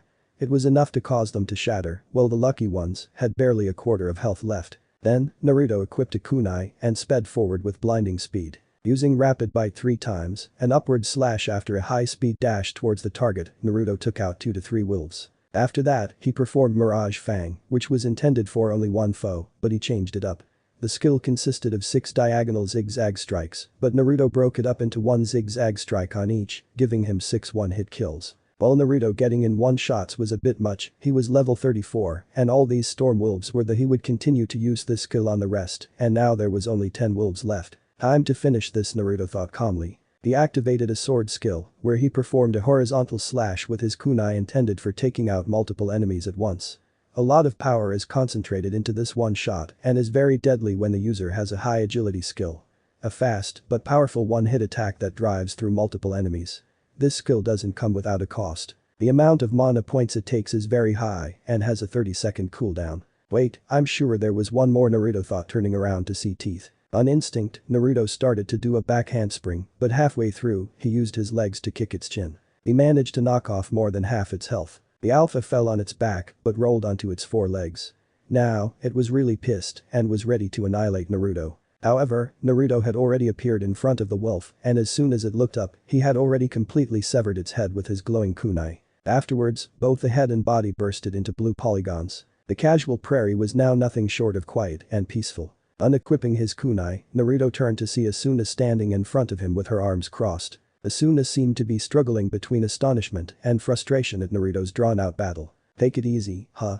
Asuna asked with narrowed eyes. Naruto just chuckled nervously at how hypocritical he felt after what he just did. "Naruto, it's only 2:50, so we have some time to rest." "Hi, him." Naruto stopped talking when he saw Asuna give him a look that said, "I dare you to finish." "Right, Asuna." Naruto and Asuna were now lying beside each other under one of those singled-out trees in the middle of the field. Asuna was surprisingly comfortable laying on her side, enjoying the view of artificial nature. While Naruto had his hands behind his head, lying flat on the ground, staring up at the leaves of the tree branches. The breeze blew past him, causing his hair to sway to the right from his point of view. As he gazed at the sight of all the falling leaves, one leaf had happened to land on his headband, right on the Konoha leaf symbol. Without moving his fixated stare, Naruto lifted his right hand to pick up the leaf. It was dark orange in color, like the leaves in autumn. This had reminded Naruto of the will of fire. Closing his eyes, Naruto loosened his grip on the leaf, and it drifted with the wind to join the rest. XX town of Krieg 4:10 p.m. XX. As soon as Pav. Well, I know he's still recovering, I can't help but think there's something he's not telling me still. Lately, he hasn't been the usual goofy person I've known him to be. I just hope everything will be alright. Asuna thought as she was walking beside Naruto to the meeting place. "Naruto, tell me again why we are heading there now?" I asked. Naruto turned his head to Asuna.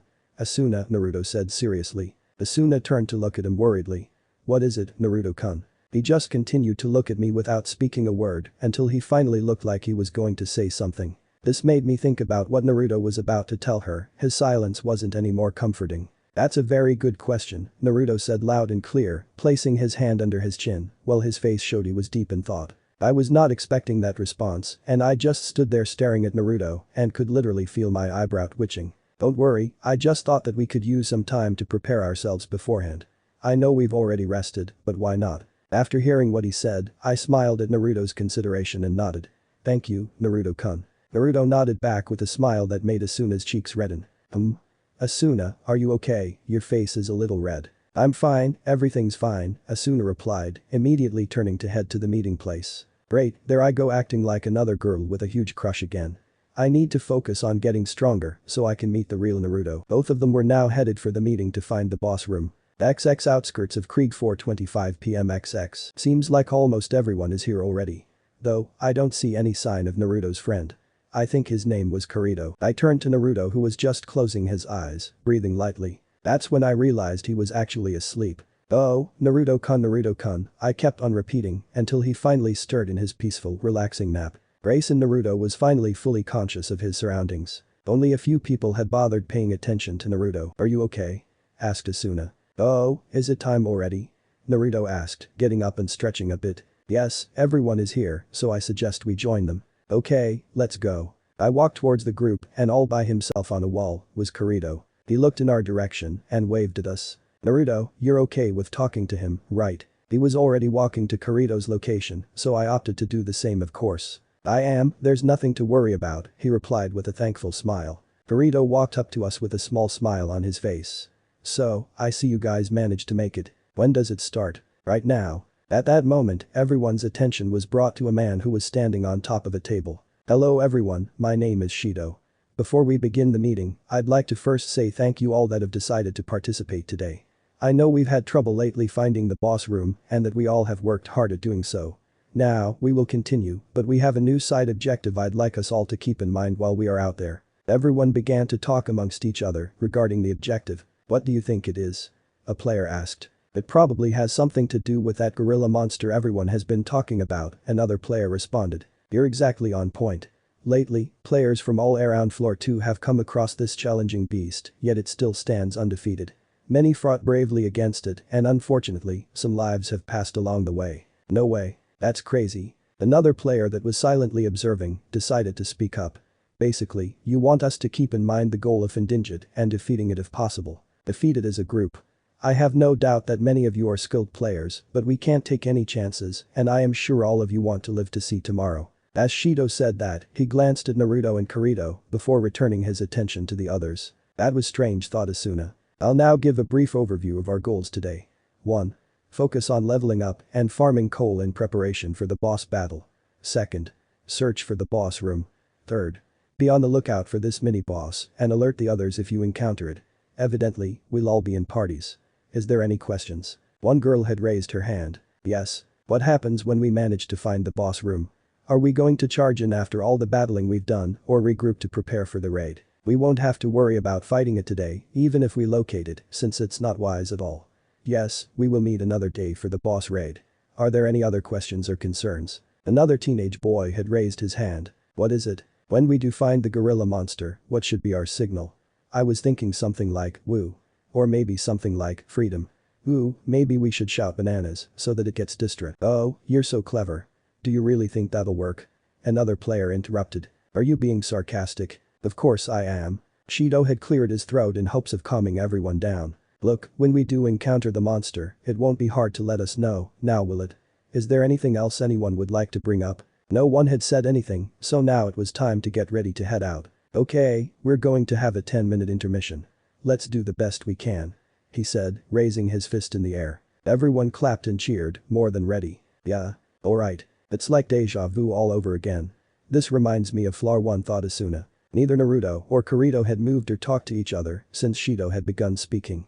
Kirito was busy looking through his menu, occasionally taking out items, while Naruto just had his arms crossed in front of his chest and just watching everyone interact with one another. Just then, one of the players from the meeting had walked up to us. You guys were here for the meeting, right? He asked curiously. Yes, we were invited, I hope it's no trouble, I replied, knowing that Naruto wouldn't say anything. Well, I've seen him at the meetings, but this is the first time I'm seeing you guys.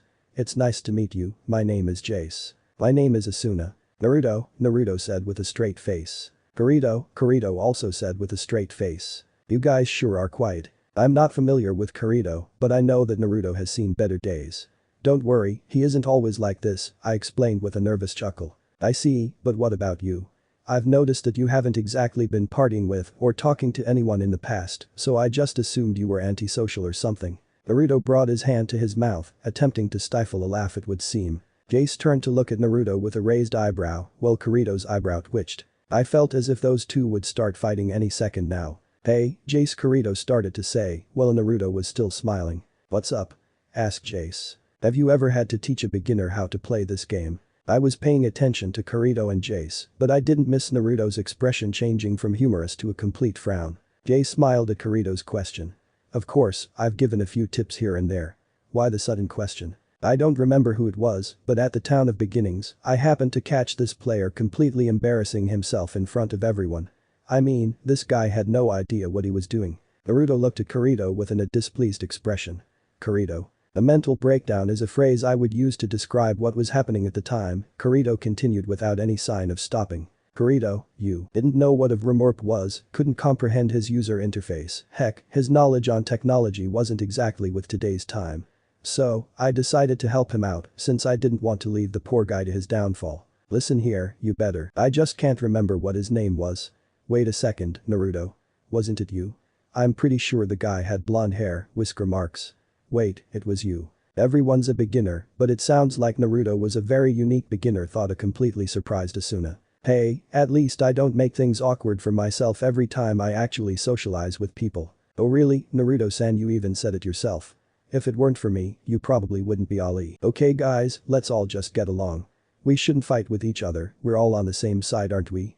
Jace interrupted. Right, agreed Naruto. Naruto nodded instead of saying something in reply. I'm glad that's over. I couldn't take any more of the bickering. You guys should come meet the rest of the group. I'm sure we'd all like to get to know each other. Jay said rather eagerly. Before Naruto or Kirito could even hesitate, I instantly responded. Of course. Both of the said teens had groaned while I was forced to drag them both by their arms. Hey guys, we have 2 new faces joining us today. Everyone had turned to look at us and I couldn't help but just wave in response. Welcome. A player shouted without thinking it over at all. Good for you guys. You came to the right place. One after another, everyone had gave Naruto, even Kirito, and I a warm welcome. The girl that was exactly 5 feet tall with dark waist-length hair and blue eyes introduced herself. Hello, my name is Hiyori.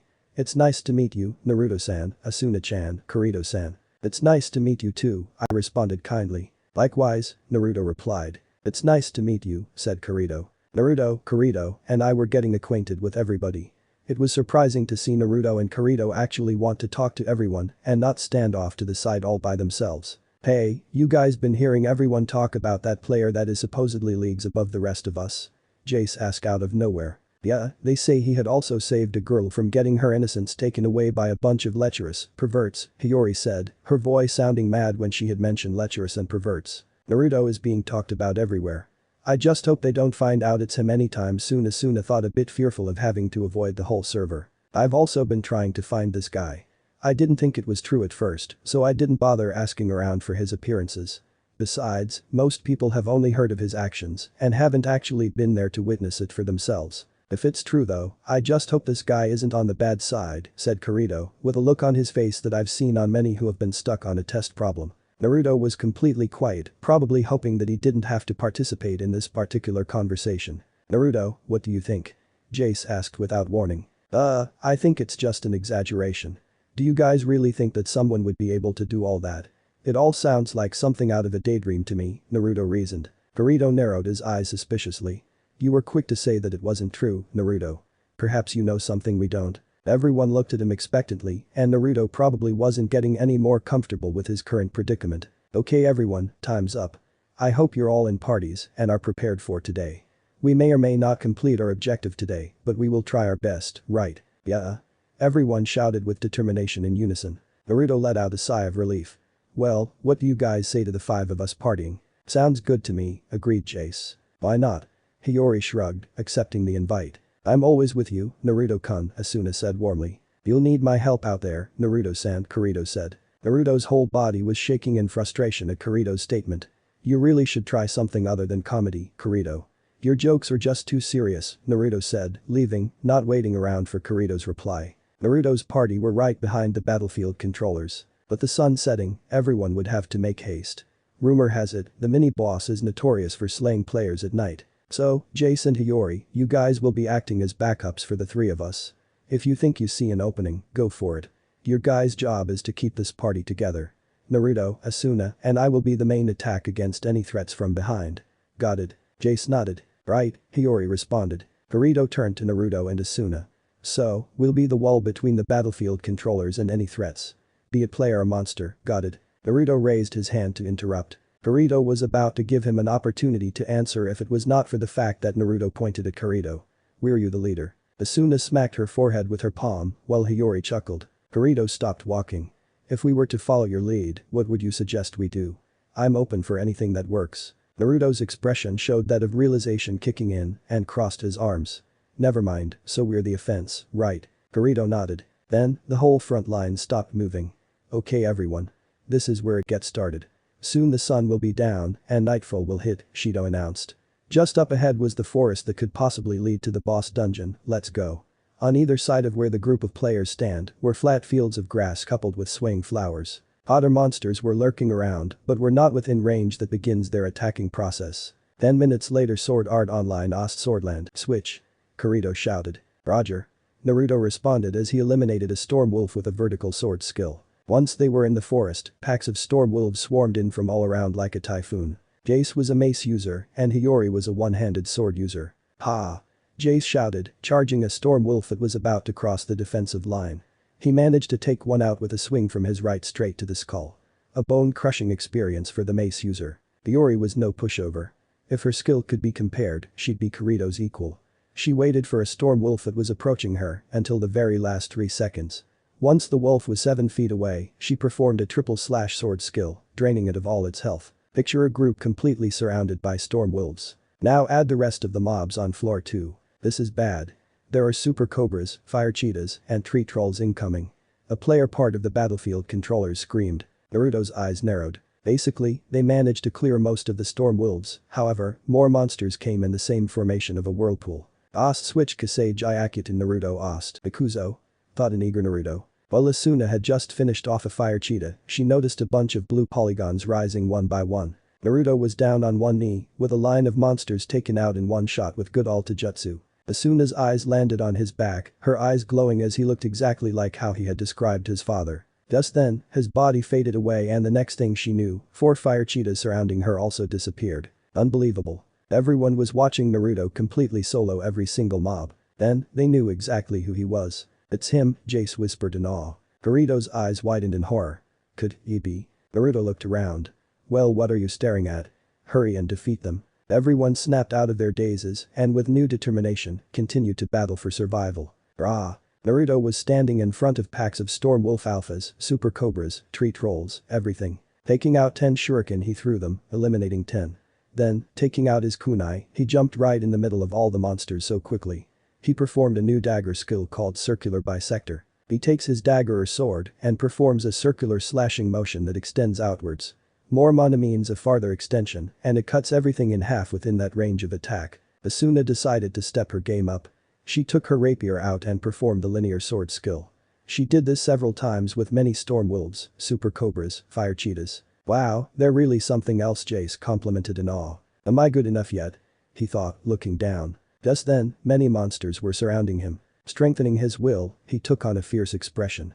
I am not giving up just yet. He activated a mace sword skill that crushes the ground, creating a shockwave, and is an instant kill for any monster that is below a Trira level.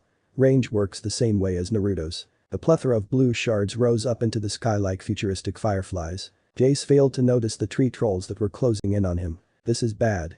Jace panicked mentally. Asuna came in from the left and Hiyori came in from the right. Ha. Fortunately, the tree trolls were eliminated. Jace threw them a wave. Yo. Asuna waved while Hiyori winked. Damn it, Kirito. That was mine. Naruto yelled out. Oh yeah? Well, take this, Mr. Famous. Kirito responded haughtily. He took out another tree troll. Heh. Fine. As Kirito was about to take out another tree troll, Naruto cut it in half. Oi, get your own. Naruto just stuck his tongue out. Most were watching with sweat drops.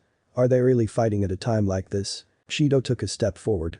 Naruto Uzumaki. Everyone looked at him expectantly. What? He's the guy. They call him the Yellow Flash for some reason. I finally understand, that group is the key to our survival. One of them grabbed hold of Shido's collar. Are you kidding me? Naruto asked Kasei Jyakutin and everyone stood in a group away from Naruto, Asuna, with Jace and Hiyori off to the side. This triggered something inside Naruto. Monster? Hokage.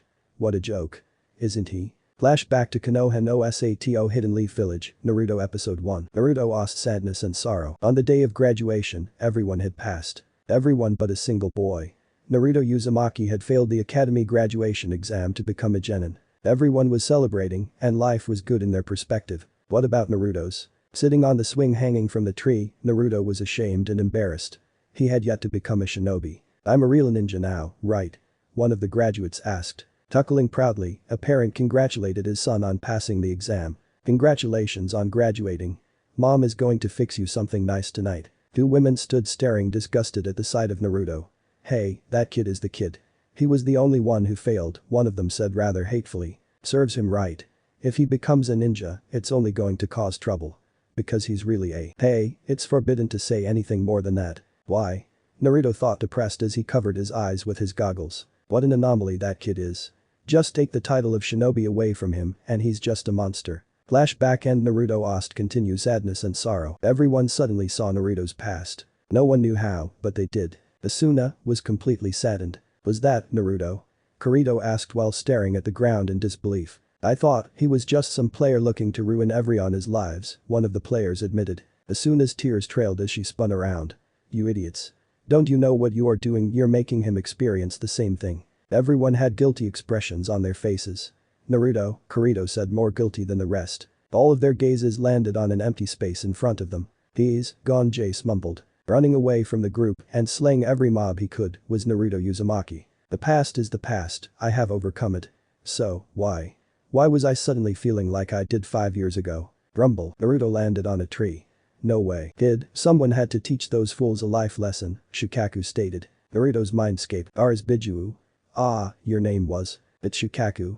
I've already told you that before. So, how are you here? How should I know? You are my container after all. Wait, where is that disgusting fox? Naruto stared at the solar floor beneath him. He's gone, as well as the rest of the Bijuu. Shukaku just stared Naruto for a moment. Naruto snapped, that's right. I must have reached level 35. Haha. He said. The threat is on the way. You ready? Shukaku asked, raising a fist. Naruto for once was not feeling totally homesick. A part of it was actually with him right now. Ikuzo Databeo. Raising his fist slowly, Naruto's fist met the One-Tail's fist. Once this happened, binary code was erupting from the space between Naruto's and Shukaku's. All of the ones and zeros warped into a sphere that was sandy in color. It rose above the tag team and Naruto rose his hand while a stream from the sphere was approaching his palm. Once this happened, Naruto's stats rose exponentially and he also gained a new skill. Which is due to him unlocking a Bijuu. So instead of at level 40, he unlocked a skill at level 35. XX Jungle Forest 8 PM XX. We have to go after him, it's the only way, Shido declared. Kirito rose his hand to stop everyone. That was not real. Asuna was beginning to get angry at Naruto's friend. What are you talking about? Jace asked. Kirito crossed his arms. Ask yourself, can any of you show each other the past of one another? Everyone's eyes grew wide in realization of Kirito's point. But, that is just. Kirito interrupted Jace. Also, look at the setting of the memory. Does that look like a place where someone is hooked up to a nerve gear? I didn't see one single streetlight, let alone a car or asphalt roads. Asuna was slowly making her way toward Kirito. Another thing, who is the creator of this game? Kirito asked. No way, Hiyori said. Kirito turned to her. That's right. That was a plan set up by Kayaba to probably lure us in with our emotions. Listen. No, you listen. I don't know what you're thinking, but you better shut up right now. I do not know who you think you are. But, I've had it with you. You're not his friend, you're just jealous of him. Kirito kept a calm expression the whole time. And, slap. What do you mean and? I was right, you're no friend of his, if anything you are a big grower. Everyone turned to see that behind some bushes and trees were 2 pairs of furry hands. Then, out came the same exact monster that everyone needed to take care of. Everyone cowered in fear. No. I don't want to die yet. One of them said. We're not going to die, you idiot. We have people here that can actually play fair and is not sitting behind their supercomputer killing people, then goes into the game as their own invincible avatar. Asuna's rage began to climb to higher levels. Shido charged to the front. Everyone, let us survive. Rah. 5 minutes later, can this thing even be beat? Hiyori asked. Everyone's health has gone past the halfway point. That is with exception to Kirito, Hiyori, Jace, and Asuna. There's just no way. Jace shouted in rage, slamming his mace down, causing it to shatter into blue polygons. As it took slow steps and swung down its sword, Kirito parried, but got hit by the axe slightly due to his reaction time. It jumped up and was getting ready to release a ground shockwave. Everyone, move. As it came down, there was a slight sound of puffs being heard. What is that sound? Asuna asked. Then, the gorilla came down and blasted the whole area to bits. However, that's not exactly what happened. Everyone were taking cover when they noticed Naruto standing in front of them. You guys need a hand. The player just nodded, more relieved to not die than to care about who Naruto really is. Everyone was in awe the moment they saw 1,000 Narutos standing everywhere. Whoa. Naruto closed his eyes as he cupped his palm. The sound the Rasengan makes as it finally completed. I'll end this in one move. Every one of the 1,000 clones rushed forward. Rasen Cho Terengan. Rasen Cho Terengan. Naruto yelled. All clones closed in on the beast and delivered the final blow. An explosion resulted which created a smokescreen that hindered everyone's vision. Once the smoke cleared, everyone saw Naruto standing in the middle all by himself. No sight of the monster they were all desperately trying to get rid of. No way, one of the players said in awe. Everyone could only stare in complete disbelief at what they had just witnessed. A deafening silence took place as everyone was utterly dumbstruck. Everyone but, you see, those abilities are not programmed into this game. He just made clones of himself and attacked with blue energy spheres. Kirito shouted. All players started to take that into consideration and agreed with Kirito. Not that it would take a lot of convincing in the first place, considering the amount of animosity directed toward beaters. This is bad, Naruto thought as he began to get nervous. He's right, you're just some hacker. Another random player said. Listen to me, it's not WH. Or maybe he's actually Kayaba himself. Another player shouted. Ha, I knew it. I always had a suspicion that you were him. But that right there was too stupid a reveal even for Kayaba. So, either you're a real genius that was able to hack a Vermorp, or you are actually Kirito was not able to finish when Naruto cut the distance between Kirito and himself in an instant when Naruto looked straight up at him. Kirito noted that his eyes seemed demonic but majestic at the same time. A diamond shape with 4 dots on each inwardly rounded edge. One moment he was looking deep into those eyes, and the next thing he knew he was in a sewer of some sorts. Naruto's mindscape, what the heck just happened? Kirito wondered as he looked around before doing a double take when he saw a monstrosity in the form of a gigantic tattooed raccoon. Shukaku just grumbled and continued to observe the irritating human. Growing even more confused, Kirito's eyes widened as he tried to draw his sword, but realized when he could feel nothing where there was supposed to be a sheath. What the? Relax, Kirito. Shukaku won't hurt you, Naruto assured the swordsman. Do you want to test that? Kirito turned around with a snarl. Ignoring the fact that there is a giant raccoon that just spoke. You. So what? You're going to kill me? I bet ever since you found out I was a potential threat to your plan of killing everyone in this game you'd do away with me first. Naruto raised a hand in order to keep Kirito from continuing his accusations that irked the blonde. I know you probably won't believe me, but let me explain before you start accusing me of things that I would never think of doing. First, I am not from your world. Not this virtual one or the one your actual physical body is in. Those memories you saw were thanks to Shukaku, the dumbest that thought using the energy that connects us in this world and forcing my memories through would help the situation. It did not, Naruto said, while taking the time to shoot Shukaku a glare. HMPH. Like I need to be told what to do. Trust me kid, you'd be better off without any of those filthy humans anyway. With a frustrated sigh, Naruto turned back to a surprisingly calm Kirito. That is why I have these crazy abilities you think I hacked the game for. It should also explain why I had no idea what to do when you first saw me. That energy sphere actually was energy that I used back in my world called chakra. If I was a hacker capable of hacking this game, which I know I am not intelligent enough to even know what hacking is, I would do whatever I could to save everyone. I know for a fact that I am not who you say I am, so if what you said was true, then Kayaba is probably disguising himself as another character right now. Also, it's just like you said, Kayaba is not dumb enough to actually risk giving away his identity like I just did. Alright. I get it. Kirito said irritably before gaining a depressed look. My bad, I didn't mean to treat you the way I did. It's hard to believe that is possible, but I'll take your word for it. Besides, if what you are saying is true, then that boosts our chances of clearing this game. Though, I would advise you not to tell people you don't trust about this. If word got out in the world where I am from, there's no telling what kind of chaos would ensue, Kirito explained while nervously glancing at Shukaku. Naruto nodded in agreement. So, where exactly are we, and why is there a humongous talking tanuki-like monster here? He asked as he gradually started speaking slower. You dare call me a monster? I am the mighty Ichibi, the Shukaku. Bow before my greatness. Kirito, I'd prefer you wouldn't call him a monster, Naruto said seriously. He's a friend of mine that has gotten me through a tough situation, even if he is a bit crazy. Grumbling, the tanuki actually decided to ignore that last bit of what Naruto said. Kirito just stood there staring at Naruto as if he had grown a second head. Are you sure about that? Last I checked, my friend was only 5 inches taller and not 5,000 inches taller than me. He was also human. Last I checked, you had no friends. It's a good thing I didn't say that, Naruto thought, smirking inwardly at imagining how Kirito would react. Kirito, I'd like you to meet the Ichibi, also known as Shukaku. Snapping out of his stupor, Kirito hesitated before he bowed his head. Nice to meet you, I guess. HMPH. Just make sure to remember my name, human. I forgot to mention this, but remember when I was telling you about chakra? Naruto asked. Kirito nodded. Yeah, you said it was the energy that you used back in your world. What about it? Well, I should let you know that Shukaku here is pretty much just a massive chakra. He is what is known as a Biju where I come from. There are 9 of them in all, ranging from 1 to 9. I was the Jinchuriki of the Kyuubi until he suddenly disappeared when I was transported to your world. After reaching level 35, Shukaku suddenly appeared in the seal that was used to hold Kurama. I hope that wasn't too hard to follow. It's not the fact that it's hard to follow, but it's what you're talking about that is me stumped. If you told anyone what you just told me, I'm very confident that people would think you're a very disturbed person. Are you sure you're not doing any? Naruto gained a tick mark on his forehead. Are you seriously still not convinced? I'm telling you the truth. Okay. I was just messing with you.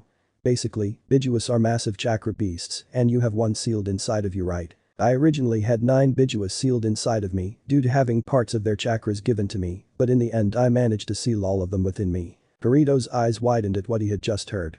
You're saying you had not 1, but 9 of them sealed inside of you? How are you still alive? Naruto decided that it was time to solve the problem that Kirito created. You know, we still have matters to attend to in the game. Kirito gained a look of realization. I had completely forgotten about Sword Art Online. I was so caught up with the whole explanation you gave that, well, explained this. That being said, how are we going to recover from your grand accusation then? Naruto asked in frustration while pulling at his hair. Kirito assumed a thinking position with his hand under his chin. We could just make up a story about how you got magic in a one-time legendary quest. We know this game isn't programmed with magic capabilities, but I'll handle that part since I actually was in the beta test. Though, you'll have to fake being a beta tester. Think you are ready for that? Naruto nodded, his eyes filled with fierce determination. Yeah, I'll leave it to you then. He snapped his fingers, and Kirito was met with the familiar side of the raid party, as well as an expectant Naruto. Did you see that? One of the players asked in fear. Yeah, he just teleported. It's over, we're all going to die. One of them shouted, trembling with fear. Despair took over all of the players. Even Asuna seemed to be a bit scared due to the fact that what Kirito said made sense, but she still held hope. Naruto-kun. Naruto punched Kirito, but made sure to hold back just a bit. What the heck, man? Telling all these lies about me. You should know since you are a fellow beta tester. Kirito perked up in realization before he decided to play along. Oh, that's right. It must have slipped my mind. Everyone I know, I said some things about the yellow flash before. A few of the players were confused by what Kirito had just said. He was saying that all that a few seconds ago. Why is he talking as if he said all that a while ago? However, during the beta test I ran into Naruto's customized character and found that he could use magic in this game. Everyone began whispering. That's a lie. Let me finish. When I realized it wasn't a legitimate ability in this game, I asked how he was able to use magic in this game. He explained to me that there was a legendary quest that was only available in the beta test, but everyone seemed to have missed it. It was of course on the first floor, but the requirements and location were of extreme difficulty to find. Even an experienced player would have trouble finding it. Apparently the boss monster is on par with Ilfang, and the reward for soloing the boss, keyword being solo, is the use of magic granted to one user only. Of course, he told me that after he completed it, all traces of its existence disappeared the next day. So, it probably only was available the first day of the release of the beta, right Naruto? Kirito asked after explaining and covering Naruto's ass. Yeah, of course. Naruto agreed while rubbing the back of his head and chuckling nervously. Kirito scratched his head, faking his confusion. I must have forgotten about all that ever since this game stopped being a game. All my thoughts just revolved around the fact that dying in here also meant dying in real life. There was also the fact that I knew Kayaba would be too bored with sitting and watching us play this game and would eventually enter disguised as another character. I just wouldn't know until he slipped. Then, all of a sudden that rumor about the yellow flash went around, which was all I could think about, Kirito said. Naruto was completely amazed that Kirito was able to come up with not only a convincing lie, but able to come up with a valid explanation for why he forgot. Saved. Then he is a true beater. There is no way that this newbie player could have done that in the beta, so I'm not buying that he is legitimate. Just wait, we'll surpass you. We don't need a handicap such as magic to do it. A random player said as he began walking away, with others agreeing with envious glares. Some players heaved a relieved sigh, while others were just happy to know they had a powerful player on their side. Asuna had tears of joy running down and past her cheeks. Thank goodness. Jace and Hiyori just looked at each other and smirked. Still, to be able to do something like that in the beta is commendable. Jace said. Naruto was very confused. You guys actually believe me? You don't hate me? Asuna gave Naruto a stern look. Unlike all of them, you're not here to be the best, but to save us. I know deep down inside that you're just like the rest of us. I believe in you, and I don't want you to go through this alone. I'll always be by your side. Kirito, Jace, and Hiyori were giving Asuna surprised looks. Wow, it's like you're in love with him or something, Kirito said in an amused tone. Asuna's whole face turned red from embarrassment. What are you talking about? I don't even like Naruto. He's just a really good friend. Asuna spluttered uncontrollably as she tried to deny what she knew was the truth. Naruto, being the dense guy he was, found himself very depressed by what Asuna said. However, instead of showing it, he just decided to resolve the situation. Guys, don't worry, we're just good friends like she said. Besides, I think of Asuna as more of a sister anyway, he lied. Now it was Asuna's turn to feel down by what he said. So I guess there was no real reason to lie anyway. He doesn't feel the same way. I was so stupid to believe he would even like me anyway, she thought despondently. Kirito, Jace, and Hiyori were all thinking the same thing. They are both helplessly in love with each other, yet they both won't ever admit it. Kirito decided it was time he and Naruto let the group know the real truth about Naruto's abilities. Guys, about what I said earlier, there's something Naruto wants to tell you guys, Kirito whispered carefully. What is it, Naruto-kun? Asuna asked warily. Naruto took a deep breath and had a serious look on his face. What I am about to tell you guys must never leave this group, understand? Each of them nodded slowly. I know this might seem crazy and you guys might not believe me, but hear me out, okay? I come from a different dimension. Haha. Hiyori and Jace fell to the ground, unable to control their laughter. Asuna walked up to Naruto. What do you mean? Naruto smiled and took a look at the other two, dying of laughter. You guys want meet someone? Everyone stopped laughing and looked at Naruto. That's all he needed. XX time skip. 1 hour later, Lavender Town XX. Naruto was looking at his stats and skills. Scrolling through, he found a new weapon that just happened to appear in his inventory. It was called Bijuu Blade. Wonder where this came from, Naruto thought sarcastically. The stats on the one-handed sword were off the charts. After comparing his blade to all the other ones, the damage difference was just so stupidly broken. Naruto's strongest sword, Obsidian Reaper, couldn't compare. Obsidian REAPERLVL 25 Rec. ATK. 150, 165. 700. AGI. +3. STR. +2. Bijuu BLADELVL 35 Rec. ATK. 1000, 1100. AGI. +70. STR. +90. LVL. 1/9. Magnet release. 0-1000. Kirito was looking through his right next to him and he took a peek at the stats. Do you know how ridiculously strong you already are? He asked in a deadpan voice. Naruto looked at him and just shrugged. Honestly, it's only at level 1. The fact that it has levels is so broken already. Don't get me started on your stats, your strength stat is literally 805 and we are only at the second floor. Is that an agility of 1133? Kirito just stared wide-eyed at Naruto's menu. Could you yell any louder? Yes, from where I come from, I'm literally as fast as you can get in this game with lots of grinding. You'd think I'd already have base stats on that level, Naruto said in hushed voice. Jace just kept rubbing his eyes and blinking as if it wasn't real. Man, what I wouldn't give to be as strong as you. Hell yeah. Jace slapped Naruto on the back, making Naruto laugh embarrassed. Still, I can't believe you have a giant tanuki sealed inside you. It's already a lot to take in. That death in this game is very real. People from other dimensions and colossal monsters aren't helping. Jace was rubbing his head to calm his major headache. Kirito was lost in his own thoughts. If traveling dimensions is real, then we're back.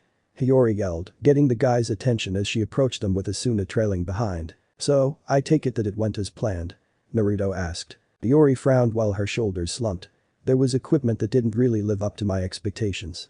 How about you guys? Jace grinned, opening up his inventory and equipping his new mace. I'd have to say it's better than the one I was using anyway.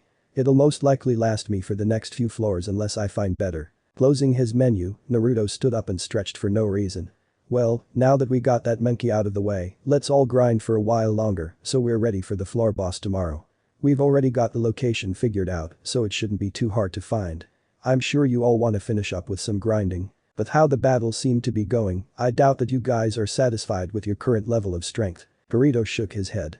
As much as I hate to say it, you would literally carry us through the whole game. Well, I don't mind the idea, it also bugs me. So you bet that I'm going to work as hard as I can to where I can stand as your equal, Kirito said with a challenging smirk. Asuna and Hiyori both nodded at each other. Don't forget about us. We may be girls, but that doesn't mean we're weak. Heck, I'm pretty sure I could take on Kirito. Hiyori said with a smile. Well, I would have suggested duel, but I think we should both wait until we get to at least level 50.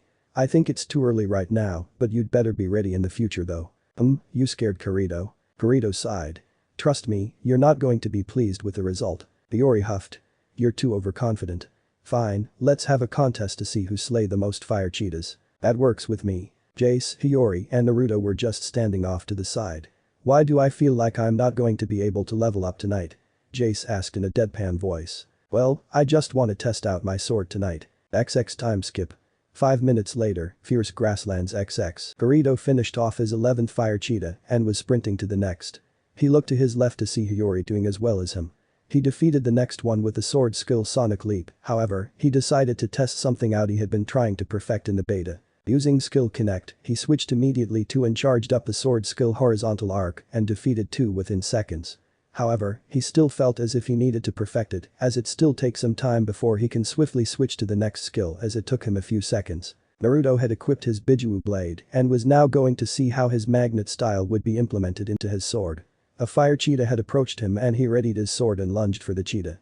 Hitting it dead on, he noticed it immediately shattered upon the first slash. I guess testing it out on the boss itself would be more practical. I don't think the magnet release ability will really be needed at this point, he thought. Ace clapped his hands. Alright guys, time is up. He shouted as he opted to count all of Kirito's kills, while Asuna counted all of Hiyori's kills. Kirito and Hiyori both ran up to them instantly. Who got more? Hiyori asked in a hurried tone. Ace pointed to Kirito, who had smirked after the result, while Hiyori frowned at that fact. She then shot Kirito an annoyed look. How many did you get? Sheathing his sword, Kirito answered her. 27. Hiyori's jaw dropped. How did you get that many? I was only able to get 15. Kirito sighed.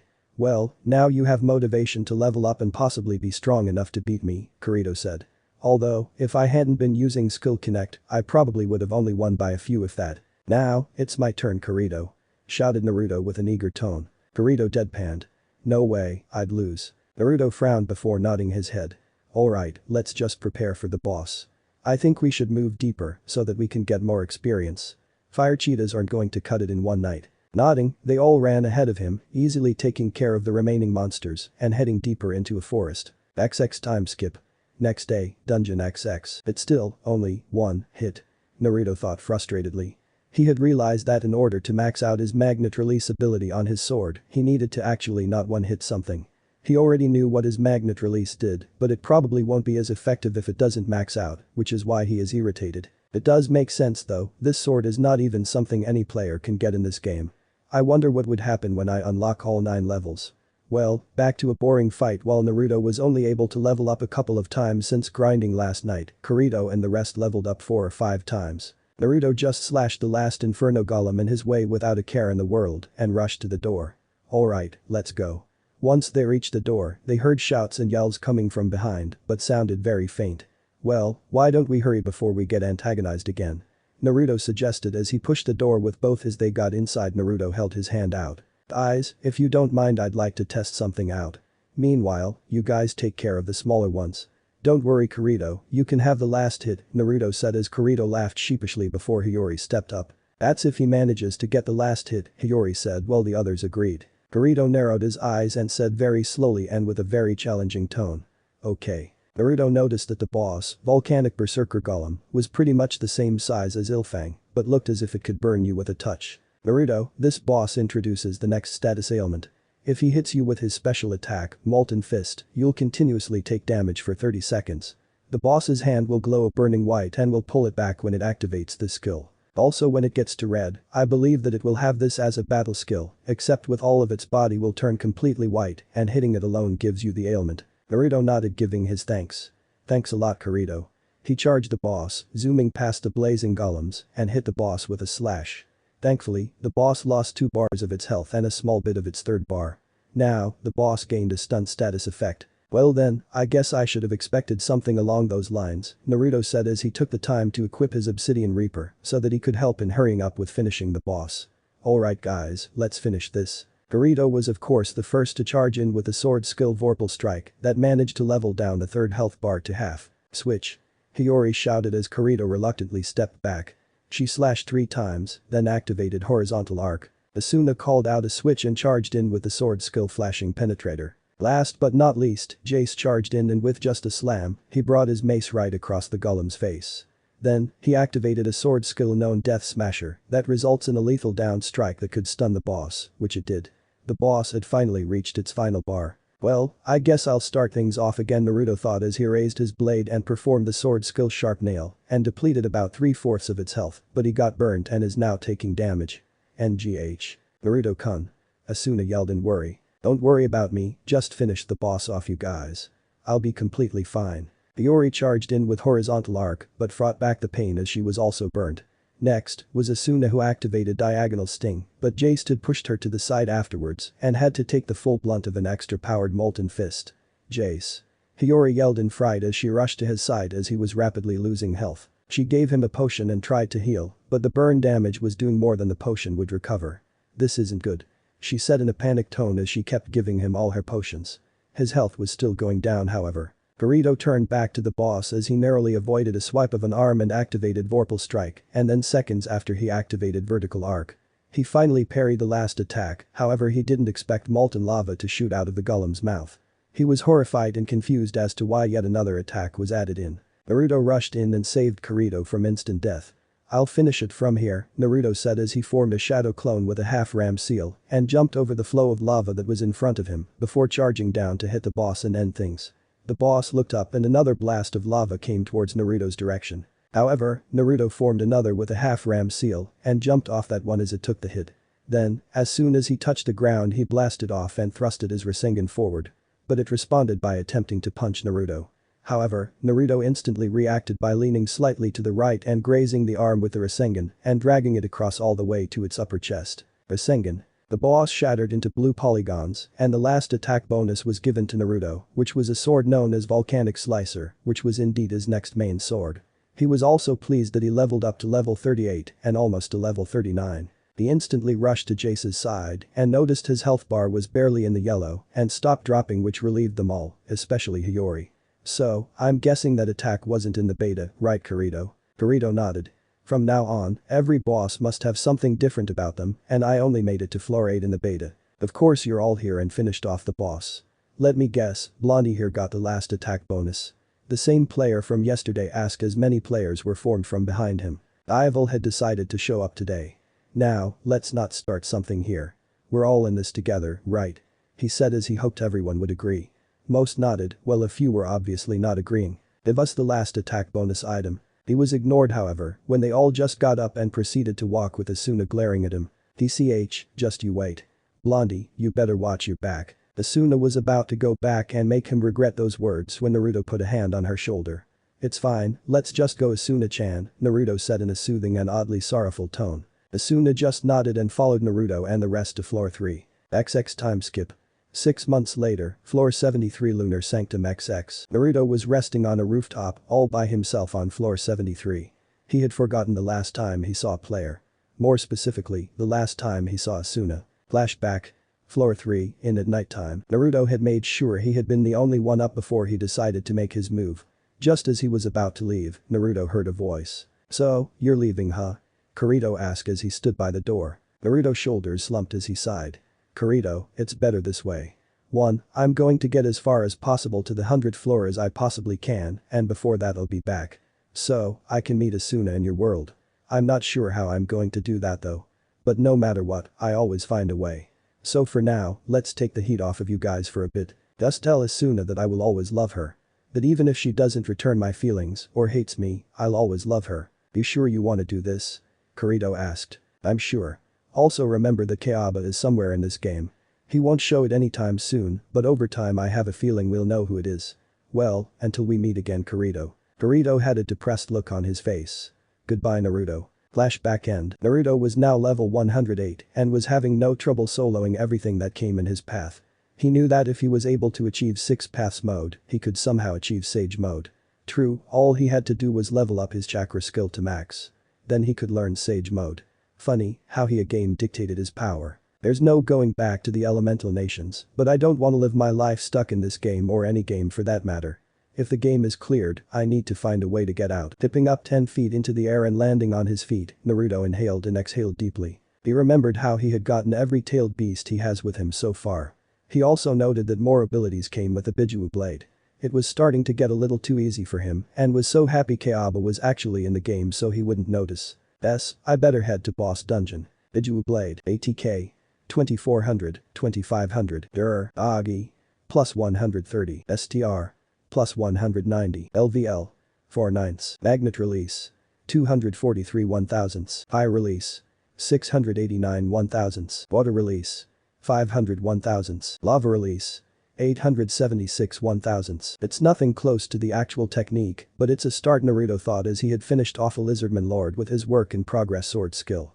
Sheathing his blade, Naruto proceeded to the next unexplored part of the dungeon. As his footsteps echoed, the sound of 2 demonic servants spawning caught his attention but didn't alarm him in any way. Taking out 2 shuriken from his seals, he threw them up in the air and made a one-handed tiger seal that transformed them into Fuma shuriken. As they began their descent to the ground, he caught them both by the middle and threw them straight into the Skull's warriors' heads. After they dispersed, Naruto retrieved both of his shuriken and sealed them back in his storage seals on his wrists. He continued walking on the path that he could see was leading to the boss door. Once he got within a certain distance, around 10 monsters spawned just in front of the side as he equipped his Bijuu blade and readied it at his side. It shined a dark blue as opposed to the regular sky blue when he activates a sword skill. Water style. Water dragon bullet. Water shot out of the edges of the sword and began to form a sphere that morphed into the shape of a dragon's head. Naruto pointed his sword forward and the dragon swooped down toward the group of monsters. He aimed it at the center of the mob of monsters and the impact of the jutsu spread to the surrounding monsters, destroying them instantly. Due to the fact that the Bijuu blade comes with elemental perks, which is thanks to the tailed beasts, Naruto can channel ninjutsu based on those elemental perks such as water style. Naruto flicked his sword to the side, threw it up, and leaned slightly to the left so his sword fell straight into his sheath. He took a couple of steps forward and stared at the boss door with a look of boredom. He then kicked the door open. At first, he saw only darkness until torches were suddenly lit around a circular stone platform where he found a demonic-looking beast staring him down. He looked up to see the name of the boss was the Gleam Eyes. He also noticed the huge sword it held at its side that really reminded Naruto of the Executioner blade. He continued walking calmly after witnessing the boss for the first time. "Floor 75, here I come," Naruto mumbled. With its eyes gleaming, it raised its sword and thrust forward similar to a rapier attack. Naruto jumped on top of the colossal weapon as it struck the ground and was now running on the flat edge of the blade. As he was running, Naruto performed 8 hand seals and threw 2 shuriken, performing the shuriken shadow clone jutsu. With little to no time to react, Gleam Eyes was hit with hundreds of shuriken. Immediately afterwards, Naruto lunged forward and in quick succession pulled out his sword and cut clean across the Chimera's face. Enraged, it pulled out its sword from the ground and swung from its lower right. At just the right time, Naruto parried the attack and charged the sword skill Vorpal Strike, slashing through the beast's upper body. It roared in response, and after recovering it swung its sword in a downward motion aiming for a head splitter. Naruto reacted by sidestepping against the attack, but before it hit the ground, Naruto swung his sword upward and against the massive weapon. Lava style. Instead of metal striking metal, Naruto's blade sliced through the humongous sword like slicing through butter. Magnet style. He dashed forward and constantly attacked the Gleam Eye's abdomen. He got about 8 hits in before he was forced to dodge a pink blast of energy that came from its mouth. Afterwards, he slashed about 5 more times before sliding under the beast and cutting off its dangerous snake tail. It gave a roar, but it could not move due to it being stunned. A stun effect that seemed to last longer the more Naruto leveled up his magnet-style perk. Eventually it would evolve to complete paralysis. The Gleam Eyes only had about 1 bar of health left. After cutting its tail, Naruto jumped and used both of his feet to push off the back of the boss monster. As it was turning around, Naruto twirled his sword until he held it like a kunai. He threw his blade straight at its skull, and it hit dead center on the forehead of the beast. He disappeared in a burst of speed, grabbed the sword and literally cut Gleam Eyes in half. Its health dropped to 0 and it dispersed. "Congratulations." Popped up signaling the end of the battle, and a results panel appeared in front of Naruto. Opening his menu, he checked his stats and skills to view his progress as usual. That's when he found something in his skills menu that wasn't there the last time he checked. He squinted his eyes as he scratched his head in confusion. Where the heck did this skill come from? The sound of footsteps coming from outside immediately caught Naruto off guard. His eyes shifted to the doorway. Naruto began sweating as he tightened his grip on his sword. How was I not able to sense this person's presence? In the doorway stood XX Floor 55, the Tempest Expanse XX. The Tempest Expanse was nothing more than a special area en route to a hidden dungeon. Grassland surrounded by crystal formations that gave off a rainbow illumination. Day and night the field shines brightly. Suddenly, a clash of swords interrupted the peaceful silence that once was. Constant bangs and clink signaling metal hitting metal resounded across the fields. "Ha!" shouted a certain female player. Following the battle cry was a clunk and the sight of 2 swords repeatedly switching from swinging to blocking.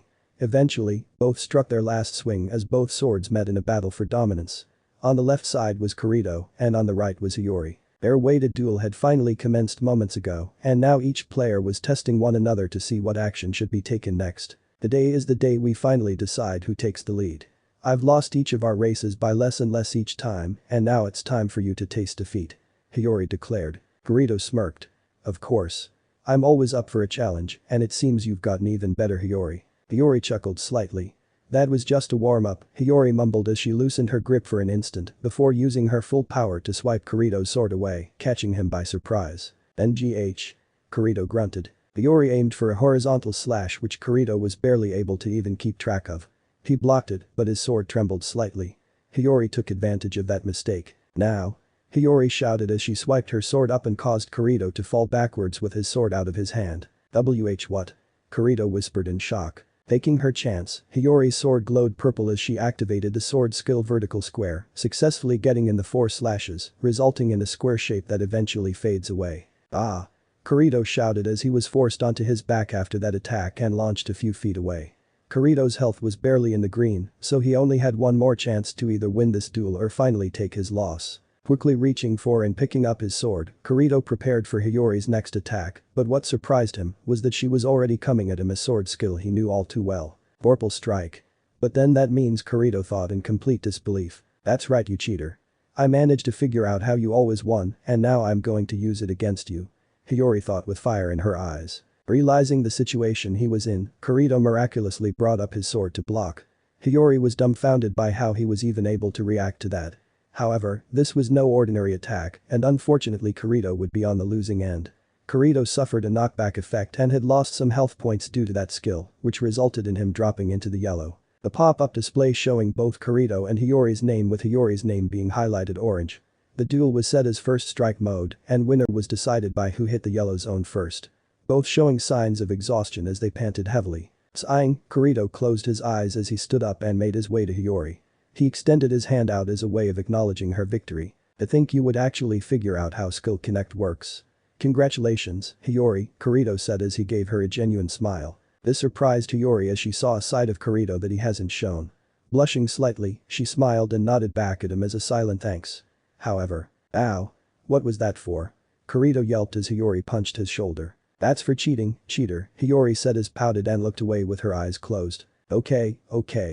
I'm sorry, he replied. XXA. A few minutes later. XX. Oh yeah. By the way, where's Jace? Kirito asked. Both players were resting under a giant oak tree, with the sun setting on the horizon, giving both players an amazing view of the crystals. In response to the question, Hiyori looked down at the ground and she gave off a depressing vibe. To tell you the truth, it felt like it was yesterday that he left. When it was really months ago that he decided he wanted to get stronger. Kirito looked confusedly at Hiyori and scratched his head. What do you mean to get stronger? Why couldn't he get stronger without you guys separating?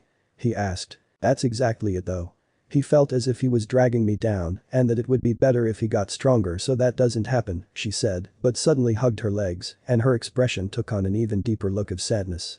But I know how he really felt. From time to time he would look agitated and I'd wonder why. I eventually put 2 and 2 together and found out he was jealous of me. Closing his eyes, Kirito got up and stretched before placing his hand on Hiyori's head. She blinked away her tears and looked up at him with an expression that made his heart skip a beat. Cute, he thought, but immediately cleared his head. Taking on a serious look, Kirito opened his mouth to speak. Remember how before I would always beat you? But now look who's stronger. It's unfortunate that things happened the way they did, but when Jace comes back he'll be stronger than ever. So, you have to give it your all and be ready for when he returns. Don't be afraid to confront him. Once again, Hiyori was left in awe at Kirito's attitude toward her and she smiled a bright smile. Right. There was a short silence between the two until Hiyori broke it. How's Asuna doing? She asked. Sighing, Kirito closed his eyes. I'm not too sure about that. She had me really worried in the beginning, but now it's like she's an NPC. She shows no emotion at all, and when she does it looks more forced than anything else. I had to keep a close eye on her to make sure she didn't do anything crazy. The only time she ever seems like herself is when we're arguing at boss raid meetings or when I go to visit her. Hiyori glanced at the light that was slowly beginning to fade away, leaving the twinkling stars in the sky. She must be going through a lot after that night. Kirito opened his eyes and stared straight at the sky. Yeah. Hiyori then narrowed her eyes. Why did he have to leave? Doesn't he realize he may lose her? Is he even still alive? He's still on my friends list, but it appears I'm the only that has him as a friend. He's out there somewhere trying to find us a way out of here. Hiyori glanced at Kirito for a second before standing up and stretching as well. Well, it's nice to have finally settled the score with you, Kirito. But one victory doesn't make up for all the losses I've suffered, she stated with a smirk. Nodding, Kirito waved goodbye to Hiyori as she disappeared out of the fields. Looking up once again, Kirito had a hopeful look mixed with a bit of desperation. Naruto. Of all the things Naruto was expecting to happen today, encountering a random player that managed to sneak up on him was not one of them. It seemed as if the player knew what he was doing if his armor was anything to go by. A pitch-black chestplate with red lines running down the sides and diagonally from his right shoulder to his left side, coupled with similarly designed leg armor. On his back flowed a similar dark cape with a katana sitting on his left hip. He had spiky brown hair that had bangs framing his forehead reaching just above his dark eyes. "Who are you?" Naruto asked deeply. Naruto did not waver one bit when met with silence, but instead advanced forward. "Hey, are you lost or something?" Naruto asked as he stood in front of the player. "How did you find me here?" Naruto's eyes widened after he saw the player lift his head slowly and reveal something Naruto thought he'd never see again. One thing is for sure, and that is the fact that he is beyond furious by what he sees right now. "Where did you get those?" he all but shouted. Instead of an answer, Naruto was forced to dodge a slash from the mysterious attacker. He spun and attempted a sidekick, but the player backstepped and attempted to cut Naruto's head off. But, with otherworldly reflexes, Naruto caught the sword with both hands in a clapping motion. With perfect timing, a shadow clone appeared behind the attacker and kicked him upwards where 4 other shadow clones poofed into existence. Each one continuously kicking him up until the last clone ended with an axe kick. "Naruto barrage," he shouted as he landed the final blow. From green to orange, Naruto's cursor shifted due to the damage he dealt the sudden attacker. He was not surprised when said attacker was now rising up from the relentless taijutsu. "I asked you, how do you have those eyes?" he all but shouted as he threw 3 kunai that were deflected. He was instantly in front of his opponent and engaged him in close quarters. After catching his opponent's fist, he performed a roundhouse kick that the player blocked with his left leg and proceeded to dominate Naruto with a volley of punches. Soon, he was able to retrieve his katana that was left on the ground as Naruto backed up. Lightning danced on the sword as a beam shot out of the sword. But that's. The beam of lightning pierced Naruto's heart and drew blood from his mouth. However, poof. That Naruto was a clone and out came the real Naruto that was hiding in the shadows above the player on the ceiling. When the player had tried to dodge, the 3 kunai that Naruto had thrown earlier transformed into clones that held him down. Naruto had him in checkmate the entire fight. As Naruto descended down on his opponent, he thrust his hand toward his chest. Upon making contact, Naruto had remembered the plan that the tailed beasts had told him. Flashback Naruto's mindscape. "Naruto, it would seem that this player has those wretched eyes." The Sharingan Shukaku said in an enraged voice. "I know. But how in the world is that possible?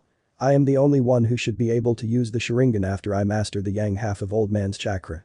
So, what is this guy doing with the yin half? This is my theory, but maybe you're not the only one from the elemental nations that is here, Naruto.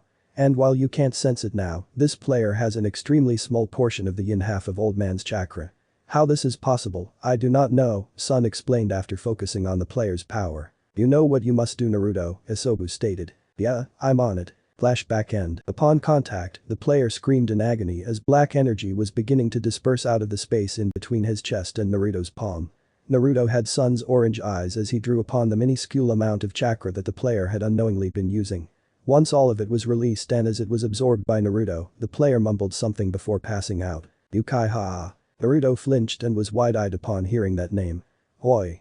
Where did you hear that name?" he asked but was met with silence as the player had already passed out. Then, Naruto all of a sudden had received a new skill. He opened his menu and saw in his skill list something he thought he'd never see. "Taijutsu, what the but how?" It might have something to do with the fact that you absorbed the chakra that was possessing that poor guy. What would have taken getting back Kyuubi? "No, Kurama is happening now because of this unexpected event," Matatabi said from within Naruto's mindscape. "I'm getting a bad feeling from all of this. I have to go back and make sure everyone is okay," Naruto thought as he sheathed his sword and proceeded to lift the player onto his shoulders to take him back to wherever best he could leave him protected. Walking back to her house with an stoic expression on her face was the vice commander of the Knights of the Blood, Asuna Yuki. Every time she was ordered to give a briefing on a raid meeting or simple tasks, she would do so without hesitation. Then, there would be times when her friends would try and cheer her up or see if she's doing okay. Most of the time she would respond evenly, but other times she would force a smile which she dare say was hardly believable. She also argued with Kirito about strategies for defeating the bosses ever since she joined Cobb. Now, after a grinding session with her guild, she is trotting back to her premises. But, every time she's alone all she thinks about is whether Naruto will come back and if he is even still alive. As she was nearing her front door, she noticed she got a message from none other than Kirito. "Hey Asuna, I'm just checking up on you like usual. I know you're not a fan of this, but I need to remind you that staying alive is important. Don't start making rash decisions. The group and I will be here if you need someone to talk to, okay?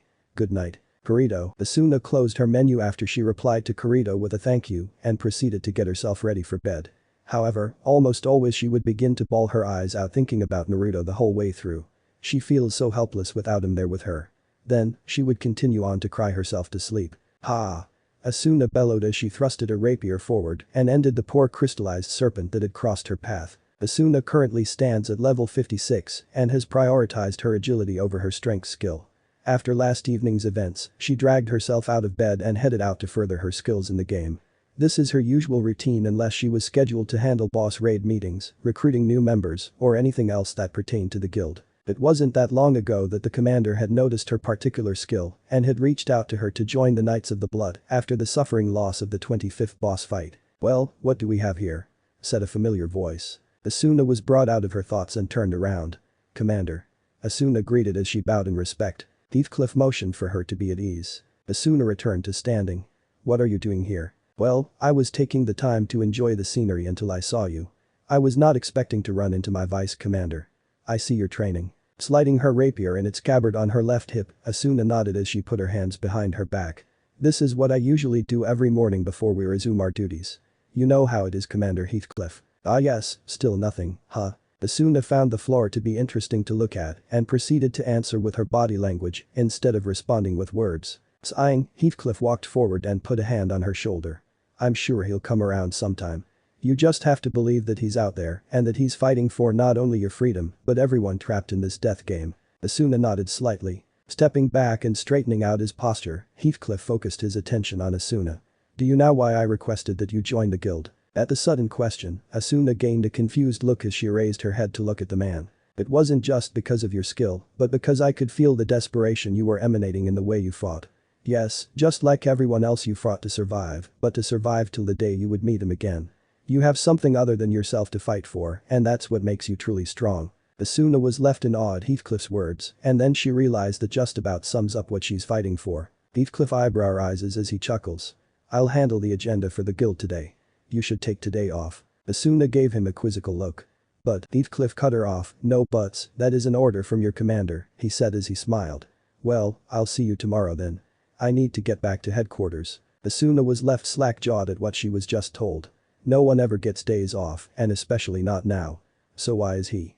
She said to no one in particular. Shaking her head, Asuna proceeds to head back to her place to figure out what to do for the rest of the day. XX floor 39, Nalfred XX. Once she was nearing her house, she noticed someone leaning on the wall beside her front door. Wearing all black and is coincidentally standing near my front door. I wonder who this could be. Asuna thought to herself sarcastically as she approached the boy. The said boy took notice of her and settled with an awkward smile, followed by a lazy wave. "Yo Asuna." She sighed. "Before you say anything, yes I am fine, no I don't need any help physically, mentally or emotionally, and I am certainly not thinking about jumping off a bridge anytime soon." He chuckled as he avoided her glazed expression. "Well, I was just wondering if you'd like to help clear a dungeon with me. It would be a good time to just take your mind off of things for a while." Asuna had a look of realization when she thought about the fact that Heathcliff gave her a day off and now Kirito was asking her to accompany him through a dungeon. "Let me guess, you asked the commander if you could party with me today?" Coughing into his hand, Kirito looked at her with a straight face. "I have no idea what you're talking about." "Sure, whatever you say Kirito," Asuna said in a deadpan voice. After just standing for about a few more seconds looking away from each other, she received a party invite. She turned her to look at him. "Well, I have nothing better to do I guess," she said. She moved to open her door and turned to him. "Just wait here while I get a few things." He nodded. "Alright," he said as he proceeded to check to see if any players were nearby. Once he noticed the coast was clear, he opened up his menu and moved to his skill list. Scrolling down, he saw the skill that popped up not too long after his battle with Hiyori. "This is weird. I checked my skills list earlier this morning before the duel, so I know this was not there at the time. After, it just suddenly occupied my skill slot as if it's always been there. I did literally nothing, so why?" Kirito wondered in deep thought, not noticing Asuna's door beginning to open. She looked to her side to see Kirito with a hand under his chin just staring at his menu with narrowed eyes. "Well, are you ready?" As soon as she spoke, Kirito blanched as he literally swiped up and jumped in shock all in one swift motion. He was breathing heavily and noticed it was just Asuna. He turned to wave at her. "Hey there." Asuna's eyebrows twitched every so often as she stared at Kirito with a straight face. Got something to hide? No. What makes you think that? He replied instantly. Asuna just brushed it off without a second thought. So, where exactly is this dungeon at? She asked as she flipped her hair casually. Kirito smirked. It's located on floor 55, the highest floor we've reached so far. Just thought I'd get some help for this one, he said as he faked a nervous tone. Why would you need my help? It should be a walk in the park for you, she said. Kirito scratched his cheek with his index finger as he looked away. Well, that's because. XX floor 55, Granzam Western Wall XX. Asuna was walking behind Kirito with an irritated look. It just had to be the labyrinth, didn't it? Kirito sighed in defeat as his head dropped. Could you cut me some slack? Besides, it's not like you have anything to do today, right? Asuna just continued to burn a hole into Kirito's back with her glare. Need I remind you who exactly is responsible for me not having anything to do today, as you put it? I'm not an idiot, Kirito, I know it was you. Kirito threw his hands up in mock surrender. Okay, I might have asked your leader if I could borrow you for today. There, are you happy now? He asked. Asuna just shook her head. I can't believe I'm doing this. It's bad enough that this floor has a field boss. Do you at least have a plan to get past it? Kirito turned to look over at Asuna. Why do you think I brought you along? Asuna raised an eyebrow. And that would be? Well, strength in numbers is what they say, Kirito said while chuckling lightly. Asuna once again shook her head as he led her through the wasteland. Optional sword art online Ost fight. Just in front of a titanic doorway under a plateau that led to the humongous pillar connecting each floor was a large scorpion. It stood 10 feet tall and stretched across 30 feet. It was pitch black in color and had 2 tails instead of the usual one. Kirito began by charging in with Rage Spike and continued to focus the boss's hate on him. While parrying, dodging, and slashing, he waited for the right moment as he circled around until it completely turned around. Now Asuna. Now understanding Kirito's plan, Asuna readied herself and activated the sword skill Shooting Star while the scorpion had its back turned. She successfully cut across the right side of the boss and drained the rest of its first bar. She then turned around and unleashed a series of thrusts while waiting for the skill cooldown. Phantom Stinger now focused its attention on Asuna and attacked with both of its tails, aiming to poison her. Asuna dashed to the left as she barely avoided a direct hit and this time activated Quadruple Pain. The scorpion reeled back and lost about a quarter of its second health bar. Switch. She heard as she retreated back and in came Kirito with the sword skill Horizontal Square that drained the monster of almost all its health. Without wasting any time, Kirito finished it off with a normal strike from right to left, basically ending the Phantom Stinger. Soundtrack end. As he was sheathing his sword, Kirito turned to look at a yet again silent Asuna. What is it? Asuna turned to glance at Kirito before crossing her arms and looking at the giant door. That didn't seem too challenging if you ask me. So why did you bring me along? Kirito exhaled a breath of air he didn't know he was holding. Look, it's been forever since the group partied together. I thought that maybe we could switch things up for a change just like the old times. I know that nah, don't, she suddenly said melancholy, cutting him off. Please don't say that name, Kirito. Asuna, everything's fine. You don't need to worry about me, Kirito. Just please don't talk about him, okay? Kirito shut his eyes. Fine, he said with a bit of shame. After a few moments, she started walking toward the door. Kirito wordlessly followed suit as they entered the labyrinth. Ha! Asuna bellowed as she finished off another tomb crawler. She looked at Kirito who nodded in return. Right in front of them was what looked to be the door to a floor boss. Panting slightly, Kirito caught up to Asuna. Looks like we found the 55th boss monster. With a serious look on her face she put a rapier away and turned on her heel. We must report this to the guild quickly, Asuna said. However, she failed to notice that Kirito was already opening the door and had all but let himself in. Asuna turned around slightly thinking she heard something and immediately was dumbfounded by what she saw.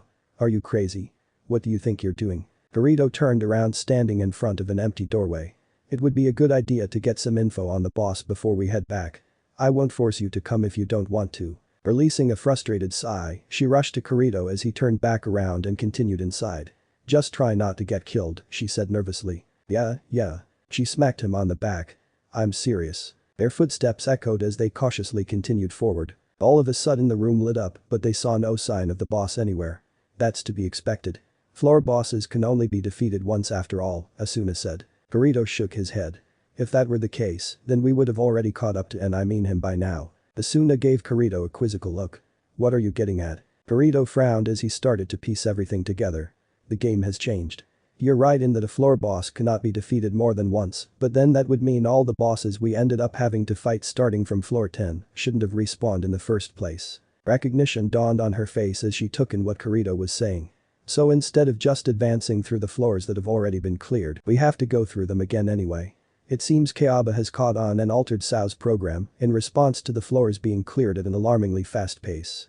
Meaning everything that he's doing is meaningless for us. Hiss. Flinching, Kirito turned to a hole that was present on the other side of the room with wide eyes. Something seemed to be crawling out as bit by bit more of the monster revealed itself. Fear struck both of the players as the boss finally came out of its hiding place. Just outside its nest was the largest scorpion that both players had ever seen. Easily reaching a whopping 30 feet and a width of about 60 feet, with 3 large stingers curled and ready for attack. Its hard skin was a dark shade of cerulean, and it also spikes the size of spears protruding out from its back. Both Kirito and Asuna continued to step back one by one. Kirito drew a quick breath as he turned around. "That's Kirito," shouted a familiar voice. Running up to the two of them was Furinkazan as well as a Gil with the front lines right behind them. "Sorry to make you wait," said a Gil. All distracted, Kirito and Asuna failed to notice the boss creeping up behind them. "Hey, looks like we have trouble," warned Klein as they all turned around. But the arrival of the reinforcements, Kirito and Asuna began to feel much more confident about their chances, but still stayed wary of Chaos Stinger. "Let's go," Kirito roared as readied his elucidator followed by Asuna and the rest of the front lines. But the loud screech, the boss spit acid out of its mouth that forced everyone to disperse. "Since when do scorpions spit acid?" Klein asked incredulously while he jumped back. "They don't, but they're also not as tall as a 3-story building with 3 stingers, dude," another random player retorted. "Switch." Klein was in the middle of his retreat when he saw Asuna dash forward and attempt to attack before the boss could unleash another lethal attack. "See ya," she shouted as she thrusted a rapier forward, activating a rapier sword skill that managed to actually stun the scorpion. Thinking she was in the clear, she was going to continue with her assault when from her blind spot one of the stingers was about to pierce her body, which thankfully dodged the second, but wasn't fast enough to dodge the last stinger which poisoned her. Kirito's eyes widened as he reacted instantly by slicing off the pincer and bringing Asuna as far away as possible. "Cover for us." Klein nodded with a bead of sweat trailing down his face as he gave out a war cry and charged into battle once again. Back with Kirito, he had administered Asuna an antidote crystal, along with a healing crystal that restored Asuna to full health. He gave a sigh of relief before his expression hardened. "Don't be reckless, Asuna. I'll handle the rest," he said as he opened up his menu. "Watch out." A COB member shouted as a cloud of dust was generated by a stomping attack that the scorpion executed. With a fierce expression on his face, Kirito whispered 2 words that Asuna would never forget as he charged into battle: Starburst Stream. News spread like wildfire of the power that Kirito showed with his mysterious skill.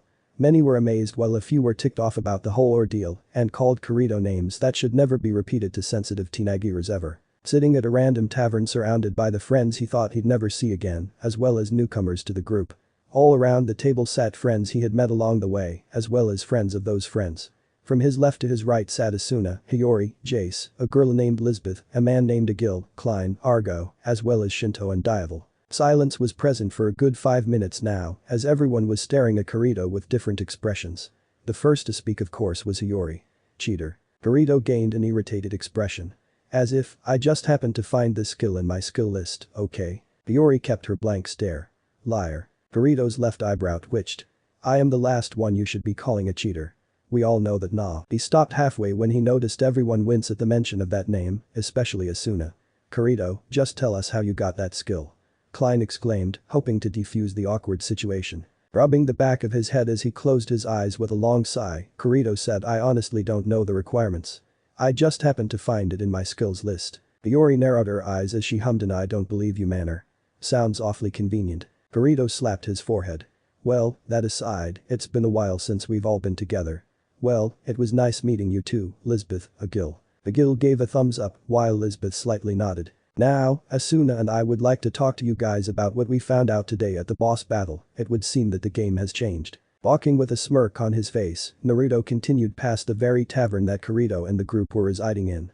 "If it isn't one thing it's another, hope you enjoyed the skill I gave you, Kirito," Naruto thought as he walked away with a longing smirk. "This is it for today.